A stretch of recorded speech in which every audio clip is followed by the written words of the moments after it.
Of all Machiavelli's works, The Prince is undoubtedly the greatest, and a new English edition of it is likely to be welcome to all those who have not the advantage of reading it in the classical Italian original. For a true appreciation of Machiavelli, impossible in a brief preface, I must refer the English reader to Macaulay's essay on the Italian historian and statesman. In it, he will see how our author's ideas and work were wrongfully and willfully misinterpreted by the very men who, while profiting by his wisdom, have with great ingratitude criticized the statesman and defamed his name, as that of the inventor of the worst political system ever imagined. Yet, as his whole life was an indefatigable and unremitting endeavor to secure for his native Florence a good and popular government, and as he lost his great office of secretary to the Florentine Republic on account of his avowed liberal opinions, it is not only unjust but ridiculous to accuse him of helping tyrants to enslave the people. What he did was to show in the most deliberate and in the plainest way the arts by which free peoples were made slaves, and, had his words of advice been always heeded, no tyrant in Italy or elsewhere could have been successful in his policy. That he was not listened to, and his advice scorned and spurned, was not Machiavelli's fault. Those who still share the opinion of his interested detractors should read his private correspondence with the leaders of liberal ideas in Italy, many of his letters being still left unpublished in the MS. Collection of Giuliano Ricci in the National Library, in the Riccardiana Library, number 2467, in the Government Archives, Strozzi, Nos. 133 and 1028, of Florence, in the Barberini Library, and in the Colaziani Ganelli of the Palatine Library in Rome. Luigi Ricci, 22 Albemarle Street, London, W. Machiavelli, by Thomas Babington Macaulay, is available at Project Gutenberg in Critical, Historical, and Miscellaneous Essays. Volume 1, ebook 55901. Contents: Niccolò Machiavelli. 2. Lorenzo the Magnificent, son of Piero de Medici. It is customary for those who wish to gain the favor of a prince to endeavor to do so by offering him gifts of those things which they hold most precious, or in which they know him to take a special delight. In this way, princes are often presented with horses, arms, cloth of gold, gems, and such like ornaments worthy of their grandeur. In my desire, however, to offer to your Highness some humble testimony of my devotion, I have been unable to find among my possessions anything which I hold so dear or esteem so highly as that knowledge of the deeds of great men, which I have acquired through a long experience of modern events and a constant study of the past. The results of my long observations and reflections are recorded in the little volume which I now offer to your Highness. And although I deem this work unworthy of your Highness's notice, yet my confidence in your humanity assures me that you will accept it, knowing that it is not in my power to offer you a greater gift than that of enabling you to understand in the shortest possible time all those things which I have learnt through danger and suffering in the course of many years. I have not sought to adorn my work with long phrases or high-sounding words or any of those allurements and ornaments with which many writers seek to embellish their books, as I desire no honor for my work, but such as its truth and the gravity of its subject may justly deserve. Nor will it, I trust, be deemed presumptuous on the part of a man of humble and obscure condition to attempt to discuss and criticize the government of princes. For in the same way that landscape painters station themselves in the valleys in order to draw mountains or elevated ground, and ascend an eminence in order to get a good view of the plains, so it is necessary to be a prince to be able to know thoroughly the nature of a people. And to know the nature of princes one must be one of the populace. May I trust, therefore, that your Highness will accept this little gift in the spirit in which it is offered.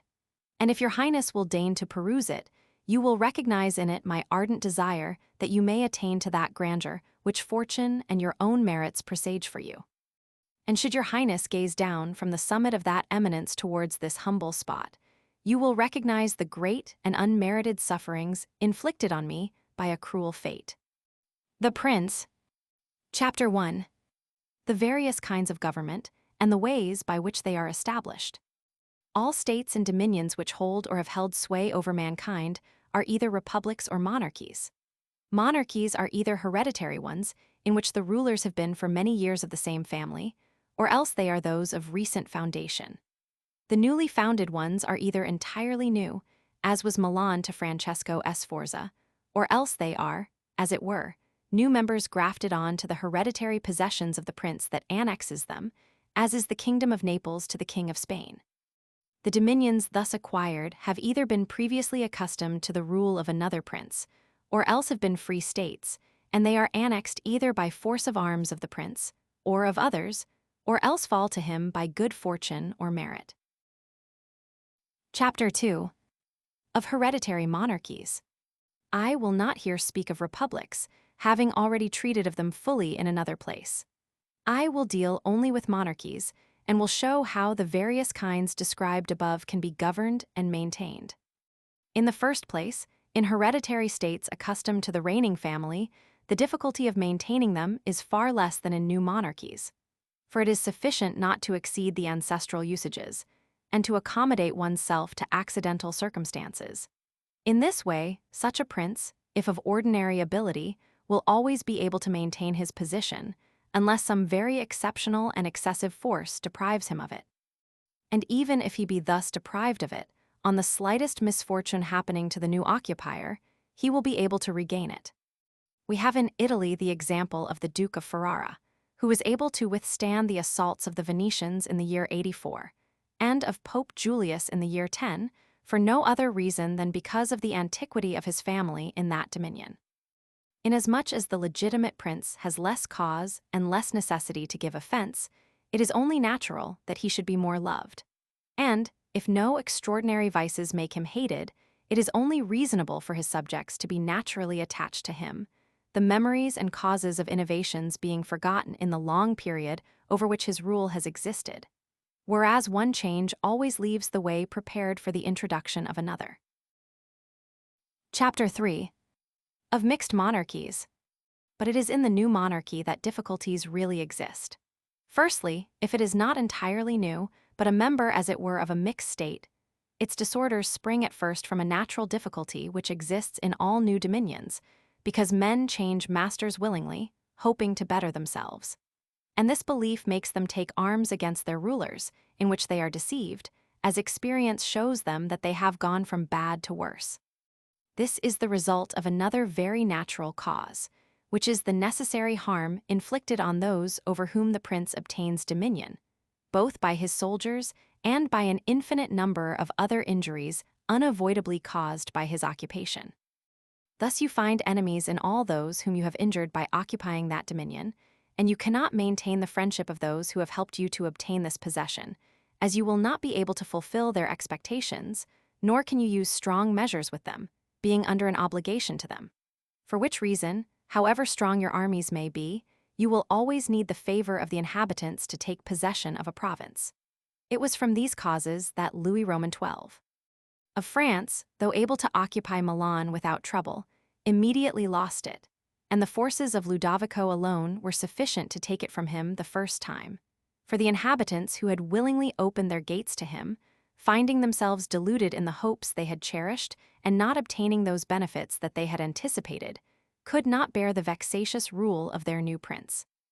It is indeed true that, after reconquering the rebel territories, they are not so easily lost again, for the ruler is now, by the fact of the rebellion, less averse to secure his position by punishing offenders, investigating any suspicious circumstances, and strengthening himself in weak places. So that although the mere appearance of such a person as Duke Ludovico on the frontier was sufficient to cause France to lose Milan the first time, to make her lose her grip of it the second time was only possible when all the world was against her, and after her enemies had been defeated and driven out of Italy, which was the result of the causes above mentioned. Nevertheless, it was taken from her both the first and the second time. The general causes of the first loss have been already discussed. It remains now to be seen what were the causes of the second loss, and by what means France could have avoided it, or what measures might have been taken by another ruler in that position which were not taken by the King of France. Be it observed, therefore, that those states which on annexation are united to a previously existing state may or may not be of the same nationality and language. If they are, it is very easy to hold them, especially if they are not accustomed to freedom. And to possess them securely, it suffices that the family of the princes which formerly governed them be extinct. For the rest, their old condition not being disturbed, and there being no dissimilarity of customs, the people settle down quietly under their new rulers, as is seen in the case of Burgundy, Brittany, Gascony, and Normandy, which have been so long united to France. And although there may be some slight differences of language, the customs of the people are nevertheless similar, and they can get along well together, and whoever obtains possession of them and wishes to retain them must bear in mind two things. The one, that the blood of their old rulers is extinct. The other, to make no alteration either in their laws or in their taxes. In this way, they will, in a very short space of time, become united with their old possessions and form one state. But when dominions are acquired in a province differing in language, laws, and customs, the difficulties to be overcome are great, and it requires good fortune as well as great industry to retain them.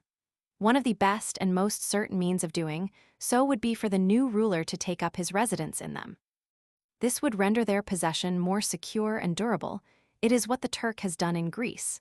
In spite of all the other measures taken by him to hold that state, it would not have been possible to retain it had he not gone to live there. Being on the spot, disorders can be seen as they arise and can quickly be remedied, but living at a distance, they are only heard of when they get beyond remedy. Besides which, the province is not despoiled by your officials. The subjects are pleased with the easy accessibility of their prince, and wishing to be loyal they have more reason to love him, and should they be otherwise they will have greater cause to fear him.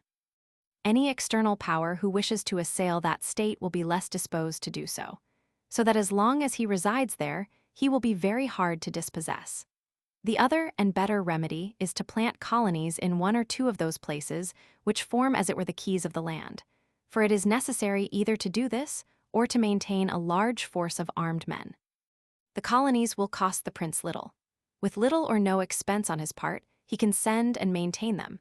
He only injures those whose lands and houses are taken to give to the new inhabitants, and these form but a small proportion of the state, and those who are injured, remaining poor and scattered, can never do any harm to him, and all the others are, on the one hand, not injured and therefore easily pacified, and on the other, are fearful of offending lest they should be treated like those who have been dispossessed of their property. To conclude, these colonies cost nothing, are more faithful, and give less offense, and the injured parties being poor and scattered are unable to do mischief, as I have shown. For it must be noted that men must either be caressed or else annihilated. They will revenge themselves for small injuries, but cannot do so for great ones. The injury, therefore, that we do to a man must be such that we need not fear his vengeance. But by maintaining a garrison instead of colonists, one will spend much more and consume in guarding it all the revenues of that state, so that the acquisition will result in a loss, besides giving much greater offense, since it injures everyone in that state with the quartering of the army on it, which being an inconvenience felt by all, everyone becomes an enemy, and these are enemies which can do mischief, as, though beaten, they remain in their own homes. In every way, therefore, a garrison is as useless as colonies are useful. Further, the ruler of a foreign province as described should make himself the leader and defender of his less powerful neighbors, and endeavor to weaken the stronger ones, and take care that his possessions are not entered by some foreigner not less powerful than himself, who will always intervene at the request of those who are discontented either through ambition or fear, as was seen when the Italy invited the Romans into Greece. And in whatever province they entered, it was always at the request of the inhabitants. And the rule is that when a powerful foreigner enters a province, all the less powerful inhabitants become his adherents, moved by the envy they bear to those ruling over them. So much so that with regard to these minor potentates, he has no trouble whatever in winning them over, for they willingly join forces with the state that he has acquired. He has merely to be careful that they do not assume too much power and authority, and he can easily with his own forces and their favor put down those that are powerful and remain in everything the arbiter of that province. And he who does not govern well in this way will soon lose what he has acquired, and while he holds it will meet with infinite difficulty and trouble. The Romans in the provinces they took always followed this policy. They established colonies, flattered the less powerful without increasing their strength, put down the most powerful, and did not allow foreign rulers to obtain influence in them. I will let the single province of Greece suffice as an example.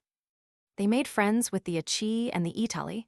The kingdom of Macedonia was cast down, and Antiochus driven out, nor did they allow the merits of the Achaea or the Aetoli to gain them any increase of territory. Nor did the persuasions of Philip induce them to befriend him without lowering him, nor could the power of Antiochus make them consent to allow him to hold any state in that province. For the Romans did in this case what all wise princes should do, who look not only at present dangers, but also at future ones and diligently guard against them. For being foreseen, they can easily be remedied. But if one waits till they are at hand, the medicine is no longer in time as the malady has become incurable. It happening with this as with those hectic fevers spoken of by doctors, which at their beginning are easy to cure but difficult to recognize, but in course of time when they have not at first been recognized and treated, become easy to recognize and difficult to cure. Thus it happens in matters of state, for knowing afar off, which it is only given to a prudent man to do, the evils that are brewing, they are easily cured. But when, for want of such knowledge, they are allowed to grow so that everyone can recognize them, there is no longer any remedy to be found. However, the Romans, observing these disorders while yet remote, were always able to find a remedy, and never allowed them to proceed in order to avoid a war. For they knew that war was not to be avoided, and could be deferred only to the advantage of the other side. They therefore declared war against Philip and Antiochus in Greece, so as not to have to fight them in Italy, though they might at the time have avoided either. This they did not choose to do, never caring to do that which is now every day to be heard in the mouths of our wise men, to enjoy the benefits of time, but preferring those of their own virtue and prudence. For time brings with it all things, and may produce indifferently either good or evil. But let us return to France and examine whether she did any of these things, and I will speak not of Charles, but of Louis as the one whose proceedings can be better seen, as he held possession in Italy for a longer time. You will then see that he did the opposite of all those things which must be done to keep possession of a foreign state. King Louis was called into Italy by the ambition of the Venetians, who wished by his coming to gain half of Lombardy. I will not blame the king for coming nor for the part he took, because wishing to plant his foot in Italy, and not having friends in the country, on the contrary the conduct of King Charles having caused all doors to be closed to him, he was forced to accept what friendships he could find, and his schemes would have quickly been successful if he had made no mistakes in his other proceedings. The king then having acquired Lombardy regained immediately the reputation lost by Charles. Genoa yielded, the Florentines became his friends, the Marquis of Mantua, the Dukes of Ferrara and Bentivogli, the Lady of Furli, the Lords of Faenza, Pesaro, Rimini, Camarine, and Piombino, the inhabitants of Lucca, of Pisa, and of Siena, all approached him with offers of friendship. The Venetians might then have seen the effects of their temerity.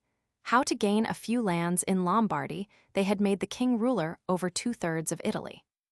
Consider how little difficulty the king would have had in maintaining his reputation in Italy if he had observed the rules above given, and kept a firm and sure hold over all those friends of his, who being many in number, and weak, and fearful one of the church, another of the Venetians, were always obliged to hold fast to him, and by whose aid he could easily make sure of any who were still great. But he was hardly in Milan before he did exactly the opposite, by giving aid to Pope Alexander to occupy the Romagna. Nor did he perceive that, in taking this course, he weakened himself, by casting off his friends and those who had placed themselves at his disposal, and strengthened the church by adding to the spiritual power, which gives it such authority, further temporal powers. And having made the first mistake, he was obliged to follow it up whilst, to put a stop to the ambition of Alexander and prevent him becoming ruler of Tuscany, he was forced to come to Italy. And not content with having increased the power of the church and lost his friends, he now desiring the kingdom of Naples, divided it with the king of Spain. And where he alone was the arbiter of Italy, he now brought in a companion, so that the ambitious of that province who were dissatisfied with him might have someone else to appeal to. And where he might have left in that kingdom a king tributary to him, he dispossessed him in order to bring in another who was capable of driving him out. The desire to acquire possessions is a very natural and ordinary thing, and when those men do it who can do so successfully, they are always praised and not blamed. But when they cannot and yet want to do so at all costs, they make a mistake deserving of great blame. If France, therefore, with her own forces could have taken Naples, she ought to have done so. If she could not, she ought not to have divided it. And if the partition of Lombardy with the Venetians is to be excused, as having been the means of allowing the French king to set foot in Italy, this other partition deserves blame, not having the excuse of necessity. Louis had thus made these 5 mistakes. He had crushed the smaller powers, increased the power in Italy of one ruler, brought into the land a very powerful foreigner, and he had not come to live there himself, nor had he established any colonies. Still, these mistakes might, if he had lived, not have injured him, had he not made the 6th, that of taking the state from the Venetians. For, if he had not strengthened the church and brought the Spaniards into Italy, it would have been right and necessary to humble them. Having once taken those measures, he ought never to have consented to their ruin. Because, had the Venetians been strong, it would have kept the others from making attempts on Lombardy, partly because the Venetians would not have consented to any measures by which they did not get it for themselves, and partly because the others would not have wanted to take it from France to give it to Venice, and would not have had the courage to attack both. If anyone urges that King Louis yielded the Romagna to Alexander and the kingdom to Spain in order to avoid war, I reply, with the reasons already given, that one ought never to allow a disorder to take place in order to avoid war. For war is not thereby avoided, but only deferred to your disadvantage. And if others allege the promise given by the king to the Pope to undertake that enterprise for him, in return for the dissolution of his marriage and for the cardinalship of Rohan, I reply with what I shall say later on about the faith of princes and how it is to be observed. Thus King Louis lost Lombardy through not observing any of those conditions which have been observed by others who have taken provinces and wish to retain them. Nor is this any miracle, but very reasonable and natural. I spoke of this matter with Cardinal Rohan at Nantes when Valentine, as Cesare Borgia, son of Pope Alexander, was commonly called, was occupying the Romagna. For on Cardinal Rohan saying to me that the Italians did not understand war, I replied that the French did not understand politics, for if they did they would never allow the Church to become so great. And experience shows us that the greatness in Italy of the Church and also of Spain have been caused by France, and her ruin has proceeded from them. From which may be drawn a general rule, which never or very rarely fails, that whoever is the cause of another becoming powerful is ruined himself. For that power is produced by him either through craft or force, and both of these are suspected by the one that has become powerful. Chapter 4. Why the kingdom of Darius, occupied by Alexander, did not rebel against the successors of the latter after his death. Considering the difficulties there are in holding a newly acquired state, some may wonder how it came to pass that Alexander the Great became master of Asia in a few years, and had hardly occupied it when he died, from which it might be supposed that the whole state would have rebelled. However, his successors maintained themselves in possession, and had no further difficulty in doing so than those which arose among themselves from their own ambitions. I reply that the kingdoms known to history have been governed in 2 ways, either by a prince and his servants, who, as ministers by his grace and permission, assist in governing the realm, or by a prince and by barons who hold their positions not by favor of the ruler, but by antiquity of blood. Such barons have states and subjects of their own, who recognize them as their lords and are naturally attached to them. In those states which are governed by a prince and his servants, the prince possesses more authority, because there is no one in the state regarded as a superior besides himself, and if others are obeyed, it is merely as ministers and officials of the prince, and no one regards them with any special affection. Examples of these 2 kinds of government in our own time are the Turk and the King of France. All the Turkish monarchy is governed by one ruler, the others are his servants, and dividing his kingdom into sanguiacates, he sends to them various administrators and changes or recalls them at his pleasure. But the King of France is surrounded by a large number of ancient nobles, recognized as such by their subjects and loved by them. They have their prerogatives, which the king cannot deprive them of without danger to himself. Whoever now considers these two states will see that it would be difficult to acquire the state of the Turk, but having conquered it, it would be very easy to hold it. The causes of the difficulty of occupying the Turkish kingdom are that the invader could not be invited by princes of that kingdom, nor hope to facilitate his enterprise by the rebellion of those around him, as will be evident from reasons given above. Because, being all slaves and bound, it will be more difficult to corrupt them, and even if they were corrupted, little effect could be hoped for, as they would not be able to carry the people with them for the reasons mentioned. Therefore, whoever assaults the Turk must be prepared to meet his united forces, and must rely more on his own strength than on the disorders of others. But having once conquered him, and beaten him in battle so that he can no longer raise armies, nothing else is to be feared except the family of the prince, and if this is extinguished, there is no longer anyone to be feared, the others having no credit with the people. And as the victor before the victory could place no hope in them, so he need not fear them afterwards. The contrary is the case in kingdoms governed like that of France, because it is easy to enter them by winning over some baron of the kingdom, there being always some malcontents and those desiring innovations. These can, for the reasons stated, open the way to you and facilitate victory. But afterwards, if you wish to keep possession, infinite difficulties arise, both from those who have aided you and from those you have oppressed. Nor is it sufficient to extinguish the family of the prince, for there remain those nobles who will make themselves the head of new changes, and being neither able to content them nor exterminate them, you will lose the state whenever an occasion arises. Now, if you will consider what was the nature of the government of Darius, you will find it similar to the kingdom of the Turk, and therefore Alexander had first to completely overthrow it and seize the country, after which victory, Darius being dead, the state remained secure to Alexander, for the reasons discussed above. And his successors, had they remained united, might have enjoyed it in peace, nor did any tumults arise in the kingdom except those fomented by themselves. But it is impossible to possess with such ease countries constituted like France. Hence arose the frequent rebellions of Spain, France, and Greece against the Romans, owing to the numerous principalities which existed in those states. For, as long as the memory of these lasted, the Romans were always uncertain of their possessions. But when the memory of these principalities had been extinguished, they became, with the power and duration of the empire, secure possessions. And afterwards the latter could, when fighting among themselves, draw each one with him a portion of these provinces, according to the authority he had established there. And these provinces, when the family of their ancient princes was extinct, recognized no other rulers but the Romans. Considering these things, therefore, let no one be surprised at the facility with which Alexander could hold Asia, and at the difficulties that others have had in holding acquired possessions, like Pyrrhus and many others, as this was not caused by the greater or smaller ability of the conqueror, but depended on the dissimilarity of the conditions. Chapter 5.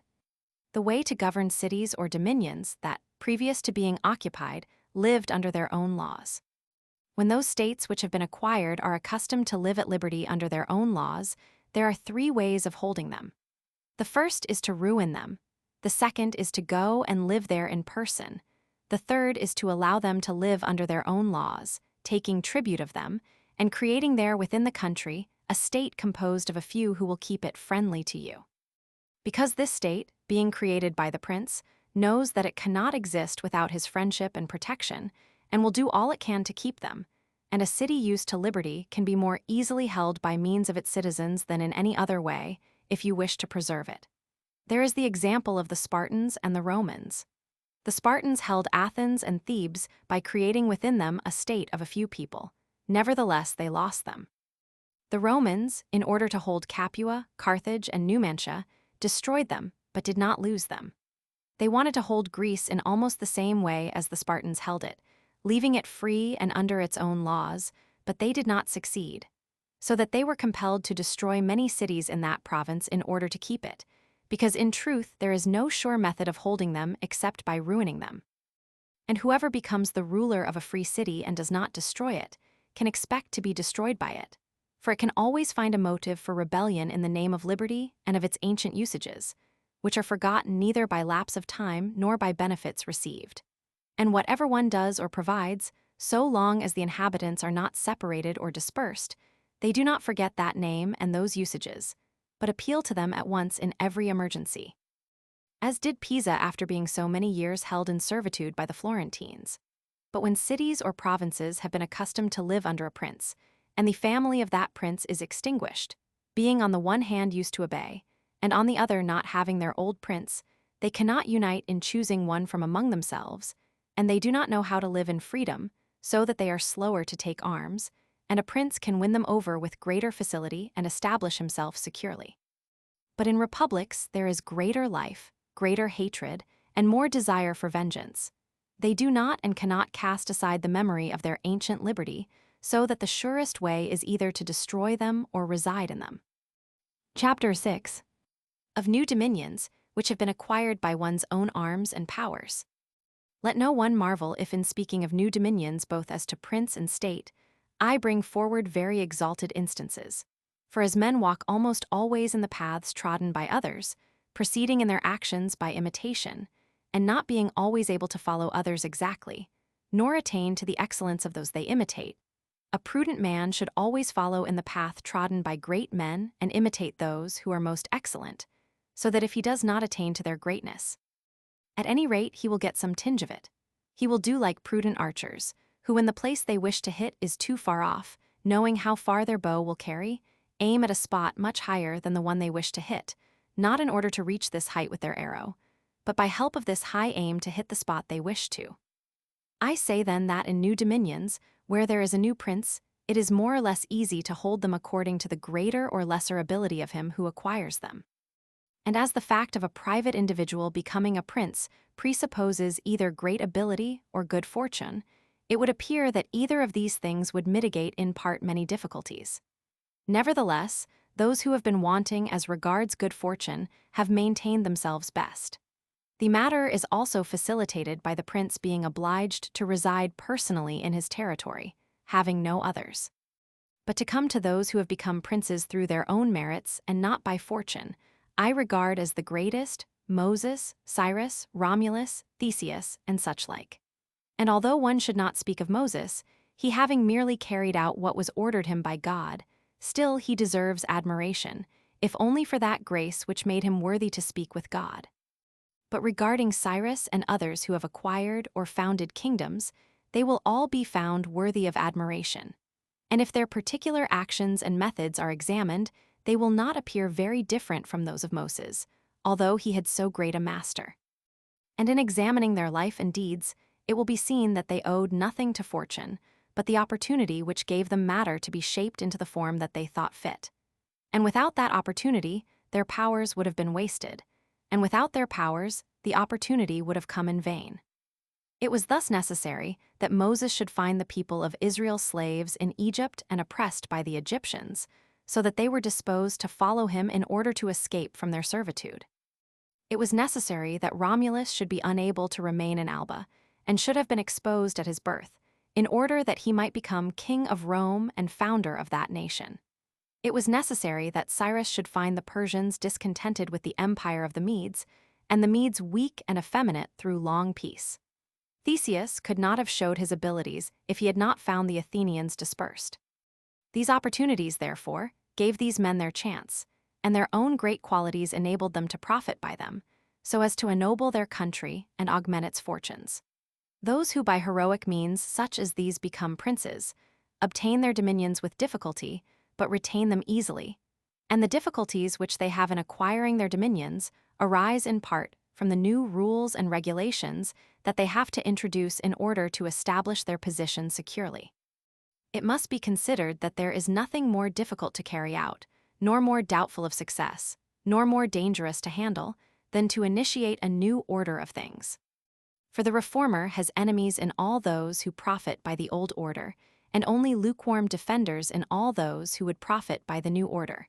This lukewarmness arising partly from fear of their adversaries, who have the laws in their favor, and partly from the incredulity of mankind, who do not truly believe in anything new until they have had actual experience of it. Thus it arises that on every opportunity for attacking the reformer, his opponents do so with the zeal of partisans, the others only defend him half-heartedly, so that between them he runs great danger. It is necessary, however, in order to investigate thoroughly this question, to examine whether these innovators are independent or whether they depend upon others, that is to say, whether in order to carry out their designs they have to entreat or are able to force. In the first case, they invariably succeed ill and accomplish nothing, but when they can depend on their own strength and are able to use force, they rarely fail. Thus it comes about that all armed prophets have conquered and unarmed ones failed, for besides what has been already said, the character of people varies, and it is easy to persuade them of a thing, but difficult to keep them in that persuasion. And so it is necessary to order things so that when they no longer believe, they can be made to believe by force. Moses, Cyrus, Theseus, and Romulus would not have been able to make their institutions observed for so long had they been disarmed, as happened in our own time to Fra Girolamo Savonarola, who failed entirely in his new rules when the multitude began to disbelieve in him, and he had no means of holding fast those who had believed nor of compelling the unbelievers to believe. Therefore such men as these have great difficulty in making their way, and all their dangers are met on the road and must be overcome by their own abilities. But when once they have overcome them and have begun to be held in veneration, and have suppressed those who envied them, they remain powerful and secure, honored and happy. To the high examples given I will add a lesser one, which, however, is to be compared in some measure with them, and will serve as an instance of all such cases, that of Geron of Syracuse, who from a private individual became Prince of Syracusa, without other aid from fortune beyond the opportunity. For the Syracusans being oppressed elected him as their captain, from which by merit he was made prince. While still in private life his virtues were such that it was written of him, that he lacked nothing to reign but the kingdom. He abolished the old militia, raised a new one, abandoned his old friendships and formed new ones, and as he had thus friends and soldiers of his own, he was able on this foundation to build securely, so that while he had great trouble in acquiring his position, he had little in maintaining it. Chapter 7. Of new dominions acquired by the power of others, or by fortune. Those who rise from private citizens to be princes merely by fortune have little trouble in rising, but very much in maintaining their position. They meet with no difficulties on the way as they fly over them, but all their difficulties arise when they are established. Such are they who are granted a state either for money, or by favor of him who grants it, as happened to many in Greece, in the cities of Ionia and of the Hellespont, who were created princes by Darius in order to hold these places for his security and glory. Such were also those emperors who from private citizens became emperors by bribing the army.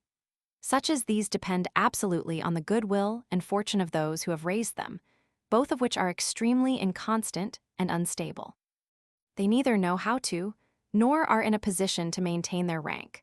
For unless he be a man of great genius, it is not likely that one who has always lived in a private position should know how to command, and they are unable to command because they possess no forces which will be friendly and faithful to them.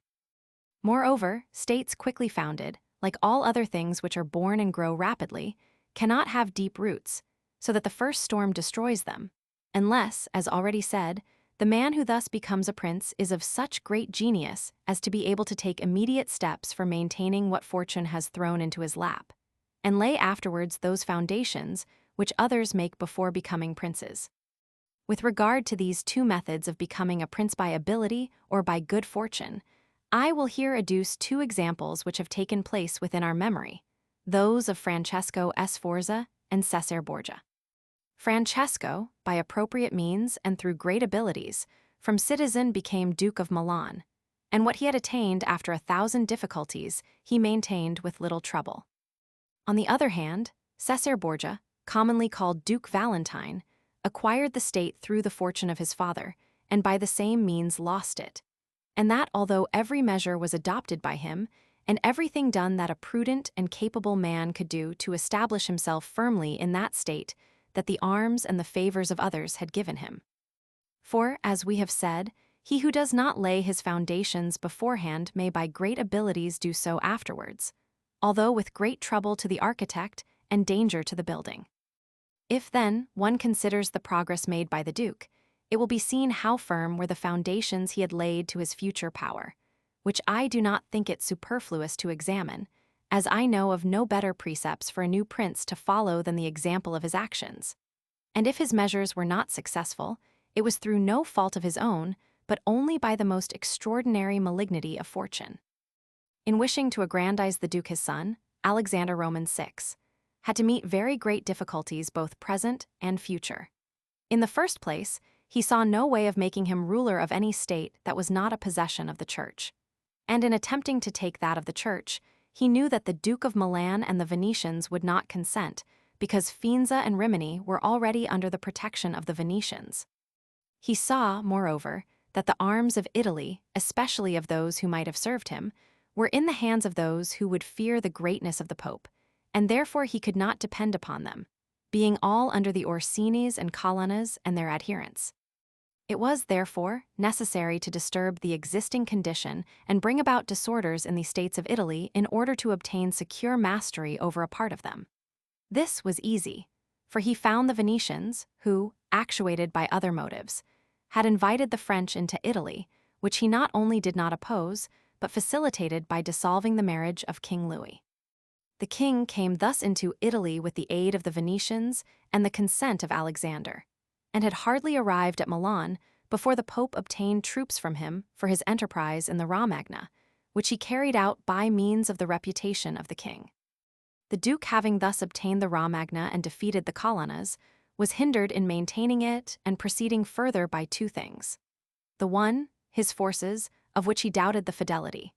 The other, the will of France, that is to say, he feared lest the arms of the Orsini of which he had availed himself should fail him, and not only hinder him in obtaining more but take from him what he had already conquered, and he also feared that the king might do the same.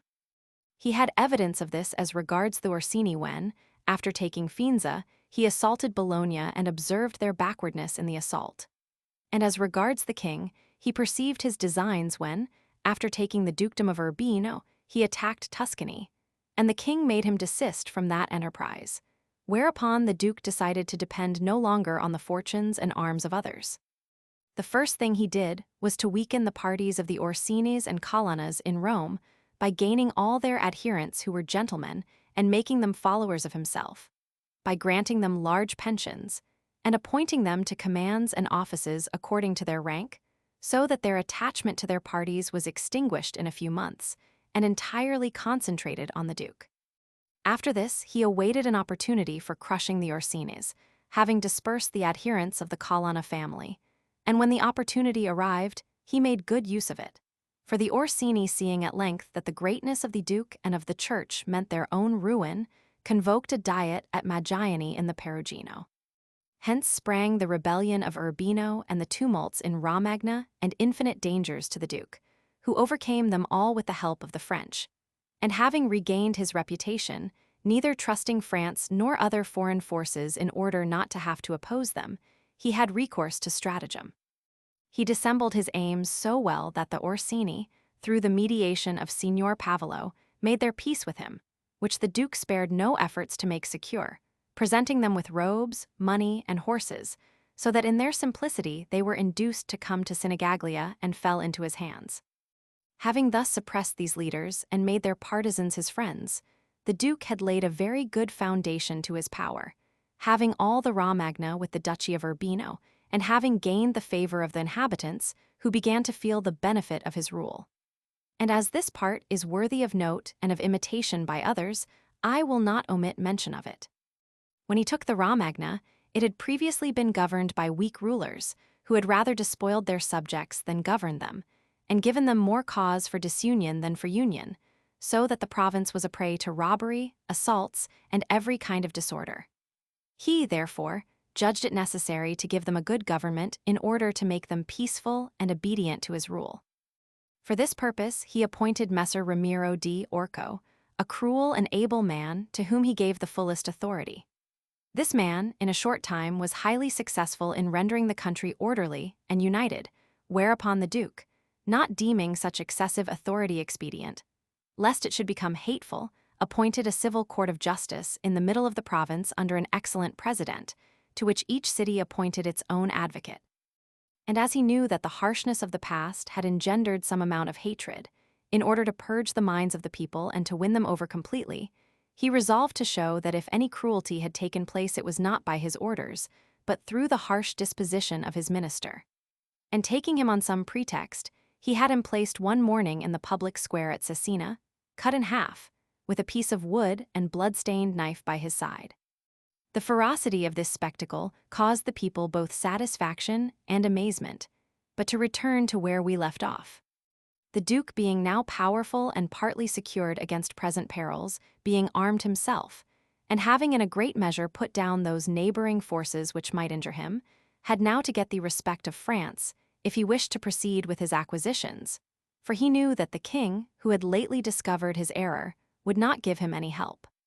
He began therefore to seek fresh alliances, and to vacillate with France in the expedition that the French made towards the kingdom of Naples against the Spaniards, who were besieging Gaeta. His intention was to assure himself of them, which he would soon have succeeded in doing if Alexander had lived. These were the measures taken by him with regard to the present. As to the future, he feared that a new successor to the church might not be friendly to him and might seek to deprive him of what Alexander had given him, and he sought to provide against this in 4 ways. Firstly, by destroying all who were of the blood of those ruling families which he had despoiled, in order to deprive the Pope of any opportunity. Secondly, by gaining the friendship of the Roman nobles, so that he might through them hold as it were the Pope in check. Thirdly, by obtaining as great a hold on the college as he could. Fourthly, by acquiring such power before the Pope died as to be able to resist alone the first onslaught. Of these 4 things he had at the death of Alexander accomplished 3, and the 4th he had almost accomplished. For of the dispossessed rulers he killed as many as he could lay hands on, and very few escaped. He had gained to his party the Roman nobles, and he had a great share in the college. As to new possessions, he designed to become Lord of Tuscany, and already possessed Perugia and Piombino, and had assumed the protectorate over Pisa. And as he had no longer to fear the French, for the French had been deprived of the kingdom of Naples by the Spaniards in such a way that both parties were obliged to buy his friendship, he seized Pisa. After this, Lucca and Siena at once yielded, partly through envy of the Florentines and partly through fear. The Florentines had no resources, so that, had he succeeded as he had done before, in the very year that Alexander died he would have gained such strength and renown as to be able to maintain himself without depending on the fortunes or strength of others, but solely by his own power and ability. But Alexander died 5 years after he had first drawn his sword. He left him with the state of Romagna only firmly established, and all the other schemes in midair, between 2 very powerful and hostile armies, and suffering from a fatal illness. But the valor and ability of the Duke were such, and he knew so well how to win over men or vanquish them, and so strong were the foundations that he had laid in this short time, that if he had not had those 2 armies upon him, or else had been in good health, he would have survived every difficulty. And that his foundations were good is seen from the fact that the Romagna waited for him more than a month. In Rome, although half dead, he remained secure, and although the Baglioni, Vitelli, and Orsini entered Rome, they found no followers against him.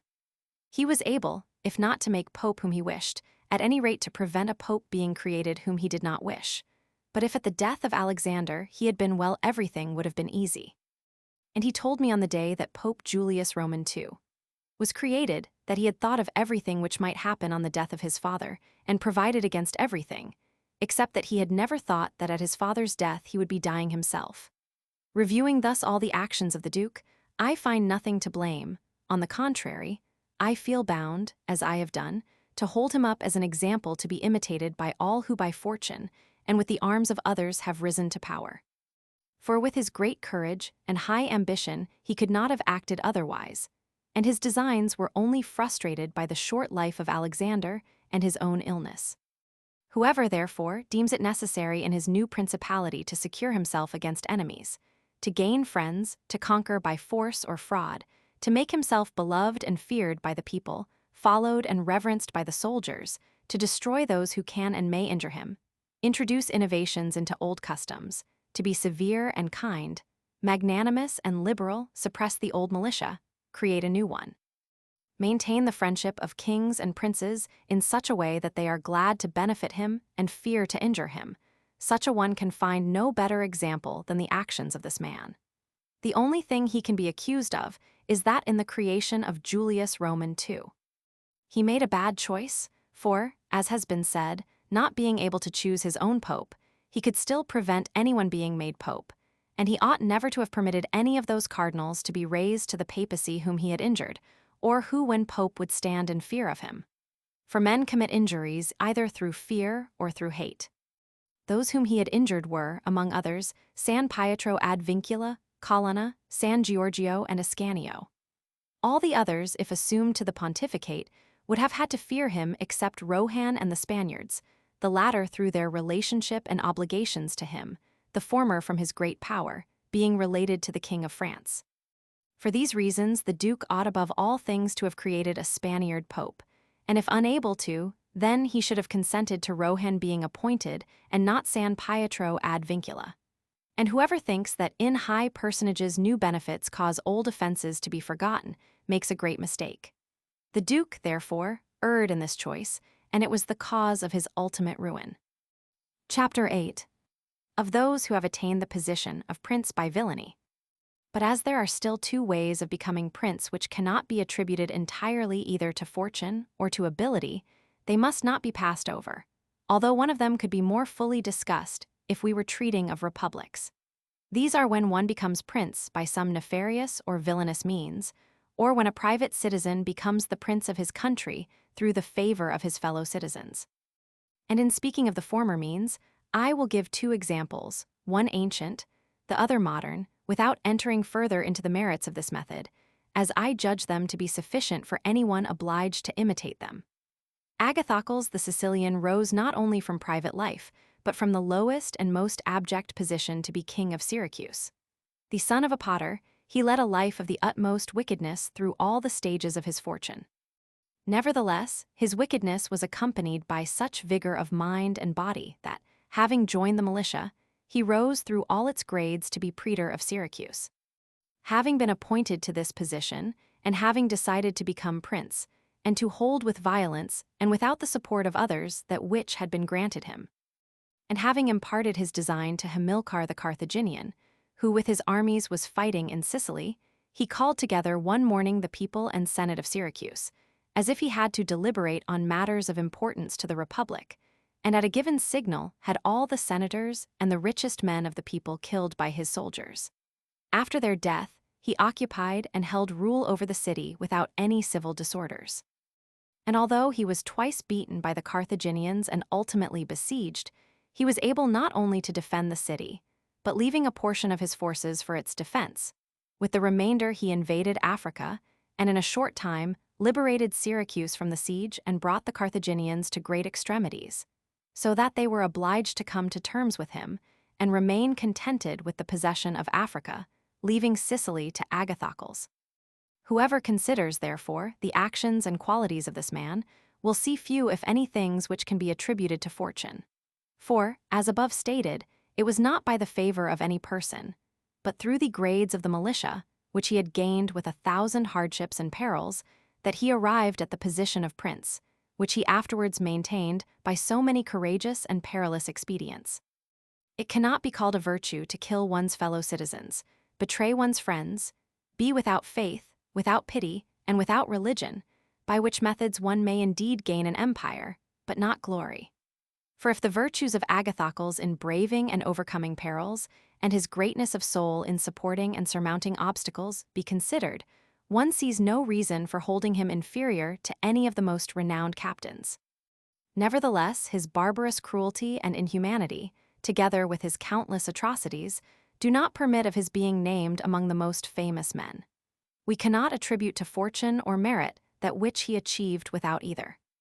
In our own times, during the reign of Alexander Roman VI, Oliverado du Fermo had been left a young boy under the care of his maternal uncle, Giovanni Fogliani, who brought him up, and sent him in early youth to fight under Paolo Vitelli, in order that he might, under that discipline, obtain a good military position. On the death of Paolo, he fought under his brother Vitellozzo, and in a very short time, being of great intelligence and active in mind and body, he became one of the leaders of his troops. But deeming it servile to be under others, he resolved, with the help of some citizens of Fermo, who preferred servitude to the liberty of their country, and with the favor of the Vitellies to occupy Fermo. He therefore wrote to Giovanni Fogliani how, having been for many years away from home, he wished to come to see him and his city, and in some measure to revisit his estates. And as he had only labored to gain honor, in order that his fellow citizens might see that he had not spent his time in vain, he wished to come honorably accompanied by 100 horsemen, his friends and followers, and prayed him that he would be pleased to order that he should be received with honor by the citizens of Fermo, by which he would honor not only him, Oliverato, but also himself, as he had been his pupil. Giovanni did not fail in any duty towards his nephew. He caused him to be honorably received by the people of Fermo and lodged him in his own houses. After waiting some days to arrange all that was necessary to his villainous projects, Oliverato invited Giovanni Fogliani and all the principal men of Fermo to a grand banquet. After the dinner and the entertainments usual at such feasts, Oliverato artfully introduced certain important matters of discussion, speaking of the greatness of Pope Alexander and of his son Cesare, and of their enterprises. To which discourses Giovanni and others having replied, he all at once rose, saying that these matters should be spoken of in a more secret place, and withdrew into a room where Giovanni and the other citizens followed him. They were no sooner seated than soldiers rushed out of hiding places and killed Giovanni and all the others. After which massacre Oliverato mounted his horse, rode through the town, and besieged the chief magistrate in his palace, so that through fear they were obliged to obey him and form a government, of which he made himself prince. And all those being dead who, if discontented, could injure him, he fortified himself with new orders, civil and military, in such a way that within the year that he held the principality he was not only safe himself in the city of Fermo, but had become formidable to all his neighbors. And his overthrow would have been difficult, like that of Agathocles, if he had not allowed himself to be deceived by Cesare Borgia, when he besieged the Orsines and Vitellies at Sinigaglia, as already related, where he also was taken, 1 year after the parricide he had committed, and strangled, together with Vitellazzo, who had been his teacher in ability and atrocity. Some may wonder how it came about that Agathocles, and others like him, could, after infinite treachery and cruelty, live secure for many years in their country and defend themselves from external enemies without being conspired against by their subjects. Although many others have, through their cruelty, been unable to maintain their position in times of peace, not to speak of the uncertain times of war. I believe this arises from the cruelties being used well or badly. Well used may be called those, if it is permissible to use the word well of evil, which are committed once for the need of securing oneself, and which afterwards are not persisted in, but are exchanged for measures as useful to the subjects as possible. Cruelties ill-used are those which, although at first view, increase rather than diminish with time. Those who follow the former method may remedy in some measure their condition, both with God and man, as did Agathocles. As to the others, it is impossible for them to maintain themselves. Whence it is to be noted that in taking a state the conqueror must arrange to commit all his cruelties at once, so as not to have to recur to them every day, and so as to be able, by not making fresh changes, to reassure people and win them over by benefiting them. Whoever acts otherwise, either through timidity or bad counsels, is always obliged to stand with knife in hand, and can never depend on his subjects, because they, through continually fresh injuries, are unable to depend upon him. For injuries should be done altogether, so that being less tasted, they will give less offense. Benefits should be granted little by little, so that they may be better enjoyed. And above all, a prince must live with his subjects in such a way that no accident should make him change it, for good or evil. For necessity arising in adverse times, you are not in time with severity, and the good that you do does not profit you, as it is judged to be forced, and you will derive no benefit whatever from it. Chapter 9. Of the civic principality. But we now come to the case where a citizen becomes prince not through crime or intolerable violence, but by the favor of his fellow citizens, which may be called a civic principality. To arrive at this position depends not entirely on worth or entirely on fortune, but rather on cunning assisted by fortune. One attains it by help of popular favor or by the favor of the aristocracy. For in every city these two opposite parties are to be found, arising from the desire of the populace to avoid the oppression of the great, and the desire of the great to command and oppress the people. And from these two opposing interests arises in the city one of three effects: either absolute government, liberty, or license. The former is created either by the populace or the nobility, depending on the relative opportunities of the two parties. For when the nobility see that they are unable to resist the people, they unite in creating one of their number prince, so as to be able to carry out their own designs under the shadow of his authority. The populace, on the other hand, when unable to resist the nobility, endeavor to create a prince in order to be protected by his authority. He who becomes prince by help of the nobility has greater difficulty in maintaining his power than he who is raised by the populace, for he is surrounded by those who think themselves his equals, and is thus unable to direct or command as he pleases. But one who is raised to the leadership by popular favor finds himself alone, and has no one or very few who are not ready to obey him. Besides which, it is impossible to satisfy the nobility by fair dealing and without inflicting injury on others, whereas it is very easy to satisfy the mass of the people in this way. For the aim of the people is more honest than that of the nobility, the latter desiring to oppress, and the former merely to avoid oppression. It must also be added that the prince can never ensure himself against a hostile populace on account of their number, but he can against the hostility of the great, as they are but few. The worst that a prince has to expect from a hostile people is to be abandoned, but from hostile nobles he has to fear not only abandonment but their active opposition, and as they are more farseeing and more cunning, they are always in time to save themselves and take sides with the one who they expect will conquer. The prince is, moreover, obliged to live always with the same people, but he can easily do without the same nobility, being able to make and unmake them at any time, and increase their position or deprive them of it as he pleases. And to throw further light on this part, I would say that the nobles are to be considered in two different manners. That is, they are either to be ruled so as to make them entirely depend on your fortunes, or else not. Those that are thus bound to you and are not rapacious must be honored and loved. Those who are not bound must be considered in two ways. They either do this through pusillanimity and natural want of courage, and in this case you ought to make use of them, and especially such as are of good counsel, so that they may honor you in prosperity, and in adversity you have not to fear them. But when they are not bound to you of set purpose and for ambitious ends, it is a sign that they think more of themselves than of you.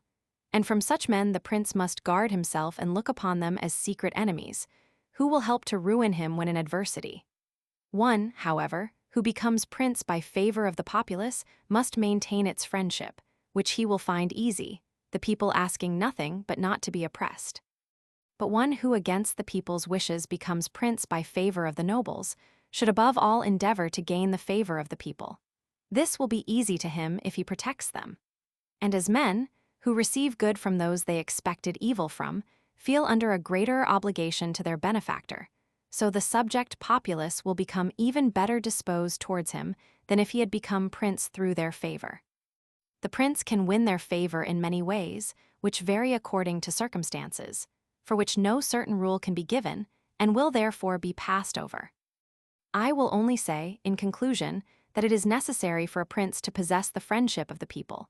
Otherwise he has no resource in times of adversity. Nabis, prince of the Spartans, sustained a siege by the whole of Greece and a victorious Roman army, and defended against them his country and maintained his own position. It sufficed when the danger arose for him to make sure of a few, which would not have been enough if the populace had been hostile to him.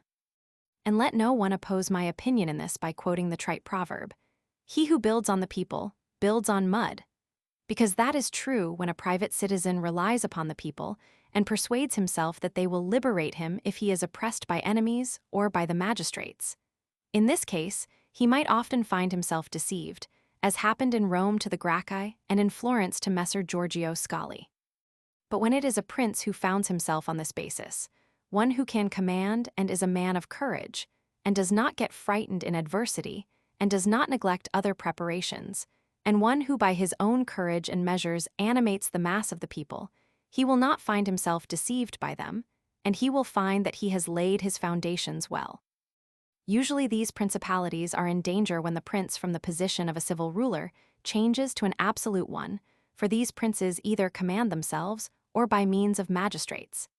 In the latter case, their position is weaker and more dangerous, for they are at the mercy of those citizens who are appointed magistrates, who can, especially in times of adversity, with great facility deprive them of their position, either by acting against them or by not obeying them.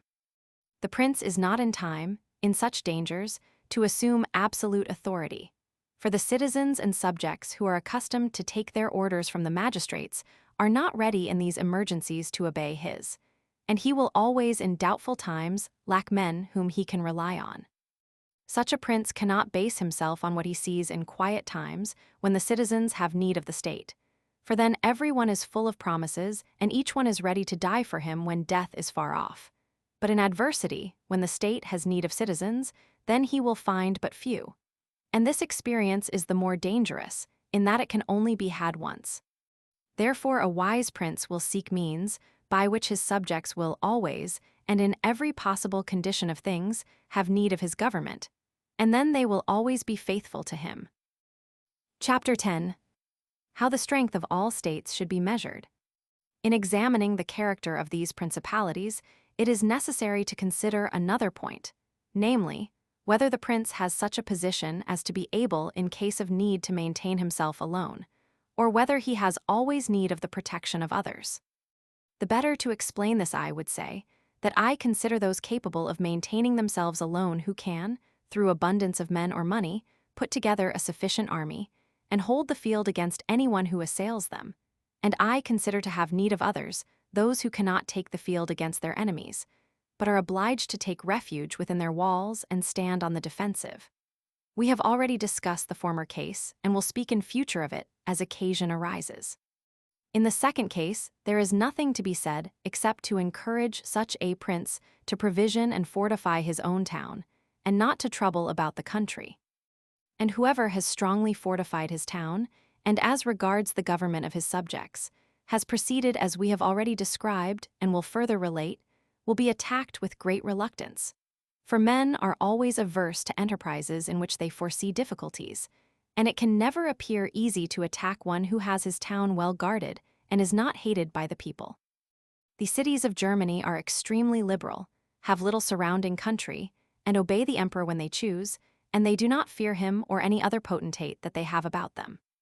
They are fortified in such a manner that every one thinks that to reduce them would be tedious and difficult, for they all have the necessary moats and bastions, sufficient artillery, and always keep in the public storehouses food and drink and fuel for 1 year.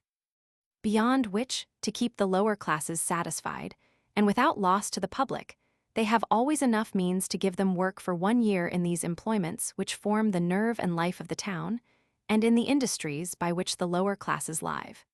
Military exercises are still held in reputation, and many regulations are in force for maintaining them. A prince, therefore, who possesses a strong city and does not make himself hated, cannot be assaulted. And if he were to be so, the assailant would be obliged to retire shamefully. For so many things change that it is almost impossible for anyone to hold the field for a year with his armies idle. And to those who urge that the people, having their possessions outside and seeing them burnt, will not have patience, and the long siege and self-interest will make them forget their prince, I reply that a powerful and courageous prince will always overcome those difficulties by now raising the hopes of his subjects that the evils will not last long, now impressing them with fear of the enemy's cruelty, now by dexterously assuring himself of those who appear too bold. Besides which, the enemy would naturally burn and ruin the country on first arriving, and in the time when men's minds are still hot and eager to defend themselves, and therefore the prince has still less to fear, for after some days, when people have cooled down, the damage is done, the evil has been suffered, and there is no remedy, so that they are the more ready to unite with their prince, as it appears that he is under an obligation to them, their houses having been burnt and their possessions ruined in his defense. It is the nature of men to be as much bound by the benefits that they confer as by those they receive. From which it follows that, everything considered, a prudent prince will not find it difficult to uphold the courage of his subjects, both at the commencement and during a state of siege, if he possesses provisions and means to defend himself. Chapter 11. Of Ecclesiastical Principalities. It now remains to us only to speak of ecclesiastical principalities, with regard to which the difficulties lie wholly before they are possessed. They are acquired either by ability or by fortune, but are maintained without either, for they are sustained by the ancient religious customs, which are so powerful and of such quality that they keep their princes in power in whatever manner they proceed and live. These alone have a state without defending it, have subjects without governing them, and the states, not being defended, are not taken from them.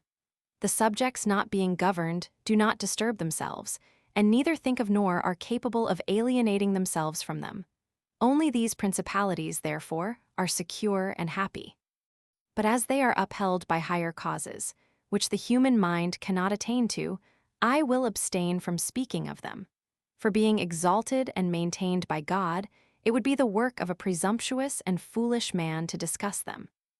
However, I might be asked how it has come about that the Church has reached such great temporal power, when, previous to Alexander Roman VI, the Italian potentates and not merely the really powerful ones, but every lord or baron, however insignificant, held it in slight esteem as regards temporal power. Whereas now it is dreaded by a king of France, whom it has been able to drive out of Italy, and has also been able to ruin the Venetians. Therefore, although this is well known, I do not think it superfluous to call it to mind. Before Charles, King of France, came into Italy, this country was under the rule of the Pope, the Venetians, the King of Naples, the Duke of Milan, and the Florentines. These potentates had to have two chief cares: one, that no foreigner should enter Italy by force of arms; the other, that none of the existing governments should extend its dominions. Those chiefly to be watched were the Pope and the Venetians. To keep back the Venetians required the ruin of all the others, as in the defense of Ferrara, and to keep down the Pope they made use of the Roman barons. These were divided into two factions, the Orsines and the Colonnas, and as there was constant quarreling between them, and they were constantly under arms, before the eyes of the Pope, they kept the papacy weak and infirm. And although there arose now and then a resolute Pope like Sextus, yet his fortune or ability was never able to liberate him from these evils. The shortness of their life was the reason of this, for in the course of 10 years which, as a general rule, a pope lived, he had great difficulty in suppressing even one of the factions. And if, for example, a pope had almost put down the Colonnas, a new pope would succeed who was hostile to the Orsines, which caused the Colonnas to spring up again, and he was not in time to suppress them. This caused the temporal power of the pope to be of little esteem in Italy. Then arose Alexander Roman VI, who of all the pontiffs who have ever reigned, best showed how a pope might prevail both by money and by force. With Duke Valentine as his instrument, and on the occasion of the French invasion, he did all that I have previously described in speaking of the actions of the Duke. And although his object was to aggrandize not the Church but the Duke, what he did resulted in the aggrandizement of the Church, which after the death of the Duke became the heir of his labors. Then came Pope Julius, who found the Church powerful, possessing all Romagna, all the Roman barons suppressed, and the factions destroyed by the severity of Alexander. He also found the way open for accumulating wealth in ways never used before the time of Alexander. These measures were not only followed by Julius, but increased. He resolved to gain Bologna, put down the Venetians, and drive the French from Italy, in all which enterprises he was successful. He merits the greater praise, as he did everything to increase the power of the Church and not of any private person. He also kept the Orsini and Colonna parties in the conditions in which he found them, and although there were some leaders among them who might have made changes, there were two things that kept them steady. One, the greatness of the Church, which they dreaded. The other, the fact that they had no cardinals, who are the origin of the tumults among them. For these parties are never at rest when they have cardinals, for these stir up the parties both within Rome and outside, and the barons are forced to defend them. Thus from the ambitions of prelates arise the discords and tumults among the barons. His Holiness Pope Leo X, therefore, has found the pontificate in a very powerful condition, from which it is hoped that as those popes made it great by force of armies, so he through his goodness and infinite other virtues will make it both great and venerated. Chapter 12. The different kinds of militia and mercenary soldiers. Having now discussed fully the qualities of these principalities of which I propose to treat, and partially considered the causes of their prosperity or failure, and having also showed the methods by which many have sought to obtain such states, it now remains for me to treat generally of the methods of attack and defense that can be used in each of them. We have said already how necessary it is for a prince to have his foundations good, otherwise he is certain to be ruined. The chief foundations of all states, whether new, old, or mixed, are good laws and good arms. And as there cannot be good laws where there are not good arms, and where there are good arms there should be good laws, I will not now discuss the laws, but will speak of the arms. I say, therefore, that the arms by which a prince defends his possessions are either his own, or else mercenaries, or auxiliaries, or mixed. The mercenaries and auxiliaries are useless and dangerous, and if anyone keeps his state based on the arms of mercenaries, he will never stand firm or sure, as they are disunited, ambitious, without discipline, faithless, bold amongst friends, cowardly amongst enemies, they have no fear of God, and keep no faith with men. Ruin is only deferred as long as the assault is postponed. In peace you are despoiled by them, and in war by the enemy. The cause of this is that they have no love or other motive to keep them in the field beyond a trifling wage, which is not enough to make them ready to die for you. They are quite willing to be your soldiers so long as you do not make war, but when war comes, it is either fly or be off. I ought to have little trouble in proving this, since the ruin of Italy is now caused by nothing else but through her having relied for many years on mercenary arms. These were somewhat improved in a few cases and appeared courageous among themselves, but when the foreigner came they showed their worthlessness. Thus it came about that King Charles of France was allowed to take Italy without the slightest trouble, and those who said that it was owing to our sins spoke the truth, but it was not the sins that they believed but those that I have related. And as it was the sins of princes, they too have suffered the punishment. I will explain more fully the defects of these arms. Mercenary captains are either very capable men or not. If they are, you cannot rely upon them, for they will always aspire to their own greatness, either by oppressing you, their master, or by oppressing others against your intentions. But if the captain is not an able man, he will generally ruin you.